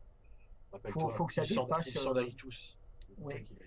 Enfin, bon, la seule façon, moi, je vois pas d'autre façon que les foutre dehors par l'abstention. On dit, bon, voilà, nous, on va plus voter. Voilà, alors une abstention. Parce que là, concrètement, qu'est-ce qui va se passer? Ça va être une élection par dépit. C'est pas par adhésion. Entre la peste et le choléra, quoi, oui. C'est quand même hallucinant de penser que ça soit Sarkozy ou Hollande, c'est 70% des Français ne veulent ni de Sarkozy ni d'Hollande, et qu'on risque de se retrouver encore avec un truc Sarkozy-Hollande, donc des candidats dont les gens ne veulent plus. Et que le type qui sera élu, si tu veux, ça sera juste par calcul, un pur calcul tacticien, une pure tactique, ça ne sera pas un vote d'adhésion à ses idées. Il sera élu mécaniquement parce que les gens se diront il y aura un espèce de pacte républicain qui va se faire, et donc je vais donc me retrouver élu comme ça mécaniquement. Non, mais c'est quand même affolant. Oui, Olivier, ensuite, oui. Déjà, ça c'est déjà arrivé. Donc ça, c'est la première hypothèse. Ensuite, deuxième hypothèse, si c'est un mec de droite, que ça soit Copé, Sarkozy ou Juppé, ils te disent tous carrément, les 2 premiers mois, on fait tout passer, les Français sont en vacances, on fait tout passer par ordonnance. Donc rien, on ne demande même pas l'avis au peuple, on fait tout passer par ordonnance pendant. Les Français reviennent de vacances, on a tout fait passer. Le retour aux 39 heures, ceci, cela, tu en voilà. Ça, c'est quand même, ça aussi, c'est inquiétant, quoi. Ce que je veux dire, c'est. Mais alors, il y a quand même une forme d'espoir, moi, je pense, c'est que quand même, dans l'histoire, ça s'est déjà produit, parce que de 1870 à 1900. 58, à peu près, on a dans ce pays à peu près toujours les mêmes personnels politiques, c'est-à-dire la fameuse République parlementaire, la Troisième République, la quatrième qui s'ensuit, et ce sont toujours les mêmes. Hein, évidemment, pas les mêmes, parce que bon, ils sont morts depuis longtemps, mais c'est toujours le même mœurs politique, etc. Et 58, c'est la rupture. Hein. On sait bien que statistiquement, les gens de la quatrième, bon, à part Mitterrand, qui est un survivant, etc., quoi, mais ne seront plus du tout les mêmes dans la Cinquième République. Alors ça, c'est justement l'argument de la Sixième République, hein, qui est un argument il y avait, je crois, à un moment donné, un mouvement qui prenait ça. Peut-être que ce que dit Jean-Pierre, effectivement, une telle déshérence électorale provoquerait un séisme qui serait, par exemple, une victoire de l'extrême droite au premier tour, par exemple. Ça provoquerait évidemment un séisme terrible, dont on verra bien, à mon avis, bien pire que le Brexit, hein, je pense. Il s'en suivrait certainement une période de troubles très, très, très profonds, desquels renaîtrait peut-être quelque chose d'autre après. Quoi. Voilà. Et c'est un scénario qui est vraiment pas réjouissant. Mais n'empêche que c'est pas possible. Ben, on dit toujours qu'il faut un mal pour un bien. Oui, voilà, mais je sais pas, c'est pas impossible, parce que si on continue comme ça, là, je sais pas, là, je sais pas encore un scandale sur la désignation des candidats des Républicains, je sais pas quoi, franchement, on y va tout droit. Je vois pas qu'est-ce qui pourrait inverser ça dans les 6 mois qui viennent. Peut-être, je sais pas. Mais, à mon avis, tout ça n'est pas particulièrement rassurant pour l'avenir. Jean-Pierre, tu voulais aussi dans ton mot, je pense qu'on peut aussi finir par, oui. On peut aussi finir par ça, sur ce nouveau modèle économique qui peut être proposé par ces personnes de la Silicon Valley. Oui. Oui, ça aussi, c'est un truc qui est très inquiétant, si tu veux, c'est que justement dans ce phénomène qu'on appelle la disruption, donc qui est l'émergence de nouveaux modèles qu'on nous présente d'ailleurs comme dans le collaboratif, comme des nouveaux modèles économiques et sociaux. Hein. On le voit, le coworking, le covoiturage. L'ubérisation. Mais si tu regardes bien ces modèles, si tu veux, c'est toujours un mec qui prend du fric en haut, quoi, celui qui a monté le business. Est-ce qu'on peut... Oui, la question que je pose, si tu veux, c'est peut-on croire véritablement à l'émergence de nouveaux modèles économiques et sociaux venant de gens qui ne veulent qu'une chose, c'est gagner des ronds et de devenir milliardaire. Tu vois, même quand Macron dit qu'il faudrait qu'on ait plus de gens qui veulent devenir milliardaires. Mais le type qui veut devenir milliardaire, si tu veux, sincèrement, l'impact social, moi je crois qu'il s'en fout, mais totalement, quoi. Le seul moment où il percute, où ça l'intéresse, si tu veux, c'est parce que bon, il gagne tellement de fric, des mecs comme Gates, etc. Parce que là où il monte une fondation, parce que ça devient indécent tellement il gagne tellement de fric, et comme il a mis un parc sur chaque ordinateur, etc. Il y a un moment, il se dit bon, si je veux qu'on me laisse un petit peu en vie, ou si les enfants peuvent encore se déplacer sans 10 gardes du corps, il faut quand même que je redistribue un petit peu, si tu veux. Mais fondamentalement, moi, je crois pas du tout à l'émergence de nouveaux modèles, si tu veux, sociaux.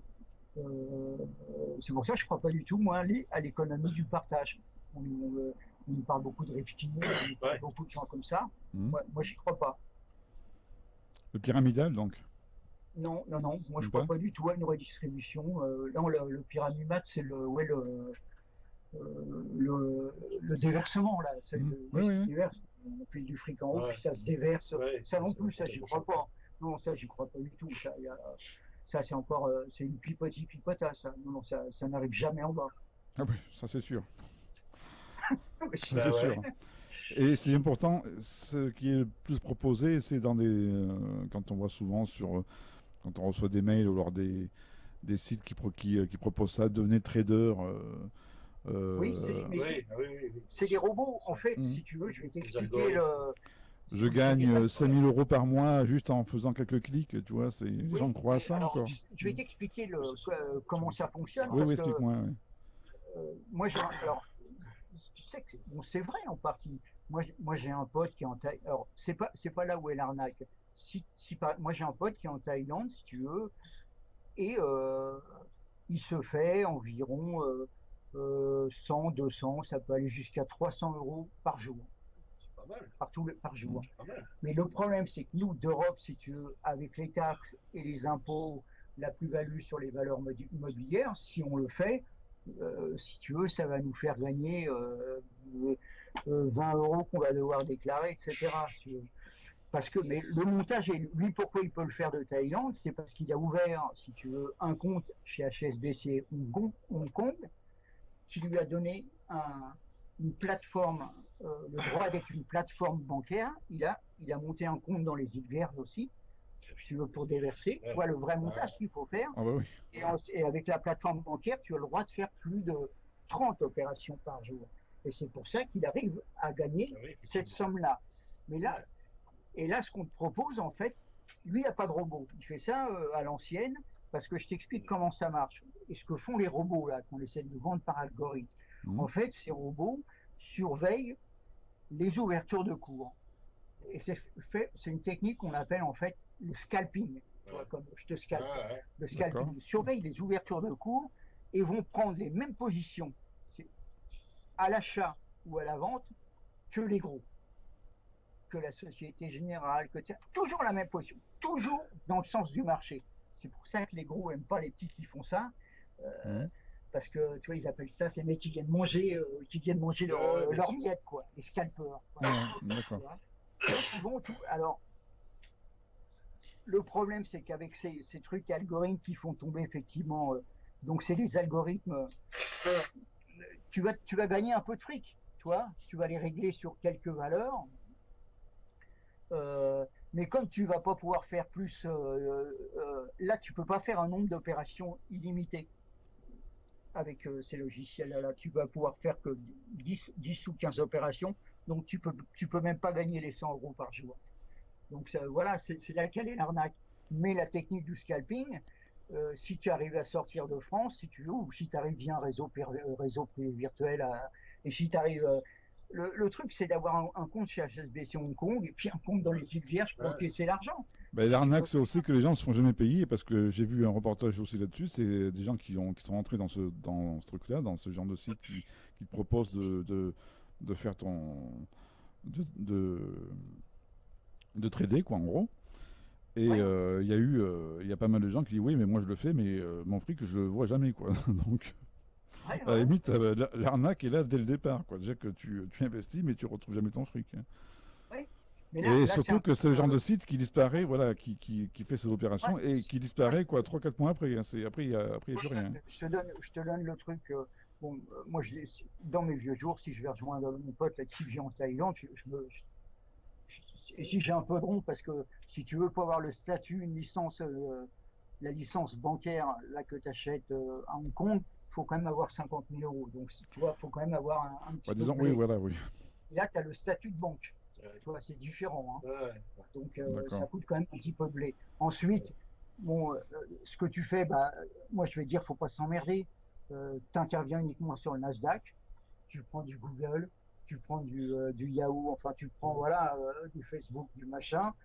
Et hop, à l'ouverture du Nasdaq, tu suis le marché. Et c'est comme hop. Et tu fais ça pendant un quart d'heure. Tu n'as pas besoin de rester 3 heures devant un écran.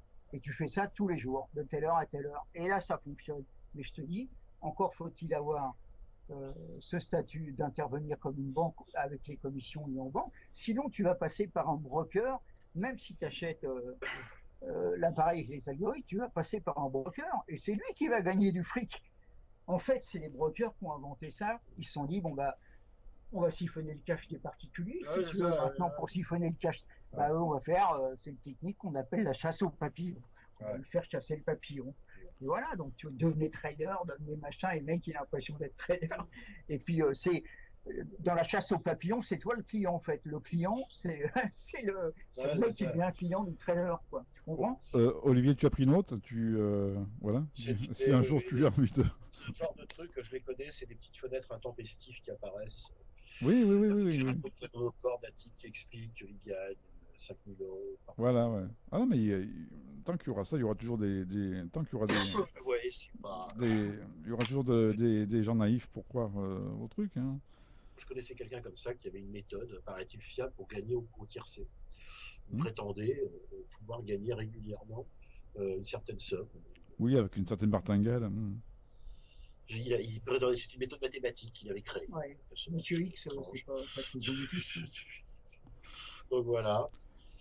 Voilà. Bah, Après, il y a la méthode la plus simple, hein, c'est tu écris un bouquin, comment devenir riche. ah oui, bien sûr. Et dans ce bouquin, tu écris toutes les lignes, ben, faites comme moi. Et tu vends le bouquin. Oui, bien sûr. Voilà. Bah, tu regardes sur Amazon, c'est les bouquins qui se vendent le plus. Oui, bien sûr. Qui se vendent le plus, c'est encore possible. On est Ouais. particulièrement dans les moments. Alors Mm. sur le PMU, sur le tiercé, il y avait un mec dans les années 70 qui a fini par se suicider, Carrément. Patrice Dimoutis, qui était un polytechnicien, un mec assez brillant. Alors lui, il avait monté tout un truc, si tu veux, mais c'était tout un réseau de paris, en fait, où il y avait plein de combinaisons et plein de gens simultanés allaient parier dans des points de vente différents. Donc c'était ça son truc, quoi, réparti sur toute la France. Et il avait trouvé donc une espèce de martingale qui couvrait en fait à peu près toutes les combinaisons, mais à travers tout un réseau de gens qui est voilà, réparti sur toute la France. Et il y a la Et ça, méthode, au début, et après ils ont contrecarré, quoi. et après il y a la méthode de Napoléon Hill, que d'ailleurs Charles Anthony, dans les éditions originales, avait réédité le bouquin, là, plus malin Oui, que, tout à fait, oui, ouais. plus malin que le diable. Non, mais des méthodes comme ça, il y en a. Il y avait l'avion, tu sais, il y a aussi l'avion dans les années 80. Tu rentrais dans un avion, c'était 1500 francs si tu rentrais dans l'avion. Alors, tu étais au troisième rang, puis après, dès qu'un autre mec rentrait derrière toi, tu passais au deuxième rang, puis premier rang, et le pilote, une fois que tu étais pilote, tu décollais avec l'ensemble de l'argent D'accord. de ceux qui étaient dans l'avion. Il y a eu plein de trucs comme ça. Messieurs, je vous laisse conclure. Eh ben, écoute, Jean-Pierre, à toi de donner. Eh ben, écoute, on va réfléchir pour Si tant est qu'on est, si tant est qu'on est tout abordé, je ne sais pas si vous êtes. Non, bah, pour moi, puis pour moi, ça me va. C'était une très bonne émission. Oui. Conclusion à 3 voix avec toi, donc du cycle 2000. Donc, fin de saison, Brexit de la saison. Brexit de la saison. Je pense à des émissions thématiques l'an prochain. Donc, voilà, on va faire un petit peu d'actu à Cachin. Sur Chypre avec Louisa que nous avons eu. Alors oui, si elle est d'accord. Ce serait intéressant parce que je pense que pour la saison prochaine, on va s'ouvrir à un peu plus d'intervenants. On va faire dans ce sens-là. Bien sûr. Et donc ensuite, nous, on va un petit peu au niveau histoire, on va faire quelques petites variantes, histoire et cinéma, histoire et musique aussi, avec d'autres intervenants. Jean-Pierre, nous aussi, on va essayer de... Je pense que tu avais... par rapport à la musique aussi, on avait, je pense, tu as eu une de tes connaissances. L'histoire du blues, si tu veux, l'histoire du blues. Alors, on a déjà en cours donc le Transhumamix, et puis un journaliste que tu connais pour parler, qui est aussi spécialisé dans les musiques trans, dans les musiques... oui, dans les musiques de trans. Je sais pas si tu trans, ouais, oui, je connais quelqu'un qui est un spécialiste des musiques de trans. Et qui est spécialiste aussi, je crois, de world music aussi. Oui, il a une... Ouais. Voilà, ok, ça m'intéresse aussi parce que justement sur Akasha on passe pas mal de world music. Ça revient souvent sur France Culture d'ailleurs. Lui c'est un grand spécialiste, très calé sur les musiques de trance parce que là il y a véritablement une origine ethnique, ça vient de très très loin en fait la trance. Et comme justement, mais sur Akasha je suis ouvert, avant d'être une web TV, c'est aussi une web radio qui est ouverte à toutes les musiques et aussi entre autres à de la world music. Moi je suis tout à fait ouvert à ce genre, à ce type d'intervenant. Okay. Donc, mot de conclusion, voilà, donc on y revient. Bah écoute, voilà, mot de conclusion, je pense que c'était ce soir un très bon cru. Et je te sentis très enrhumé, Olivier. Grâce au Brexit, ouais. qui nous a apporté pendant une bonne partie de l'émission. Et qui quand même, moi je te cache pas, ce matin je me suis réveillé, la télé, j'étais réveillé par la télé qui était allumée, et donc j'ai vu ça, Brexit, quoi. Et ça peut te paraître incroyable. Alors, immédiatement, ça m'a mis de bonne humeur. Parce que je me suis dit, décidément, on vit dans un monde quand même, c'est extraordinaire. Il se passe toujours quelque chose. Il se passe toujours quelque chose. Quoi. On nous a répété que c'était impossible, que c'était ci, que c'était ça. Mais non, qu'il y avait tous les experts qu'on a vu se bousculer sur les plateaux télé pendant des semaines et des semaines. Mais non, vous inquiétez pas, les gens On gère. Les gens, dans ces cas-là, ils choisissent la sécurité. C'est pas les deux partis, les conservateurs, les travaillistes, sont pour rester dans l'Europe. Vous imaginez, sinon il y aurait plus. On nous a sorti des centaines d'arguments rationnels, quoi. Sinon il n'y aurait plus de City, sinon il n'y aurait plus de ci, sinon il n'y a plus de ça. Et dans ce cas, tu as le truc de base, quoi. Le truc de base, quoi. Madame Michu. Marcel et Monsieur Trouillin en Blec ont dit bah écoute non, moi j'ai pas envie, les Polonais j'en ai ras le cul. Voilà, on vit une époque formidable, comme on dit. Le Portugais, le Polonais, c'est bon quoi. Donc après tous les calculs, machin, la mondialisation, bon, lui s'en fout quoi. Merci pour cette belle soirée. À très bientôt. À très bientôt, Jean-Pierre, et puis au plaisir de vous revoir ensemble. Enfin, déjà, on refera des émissions donc séparément, mais pour peut-être l'année prochaine pour vous réunir à nouveau. Et d'ici l'année prochaine, je pense que ce sera encore plus dense, parce que là, je pense que si on est à la même date, ça risque d'être sacrément, ça risque d'être sacrément épais. On sera juste sorti des élections. Ah bah là, ça va être extraordinaire. Le programme va être fabuleux. Ça va être quelque chose, c'est clair. Bonne soirée, messieurs, et bonne soirée à tout le monde. Salut. Salut.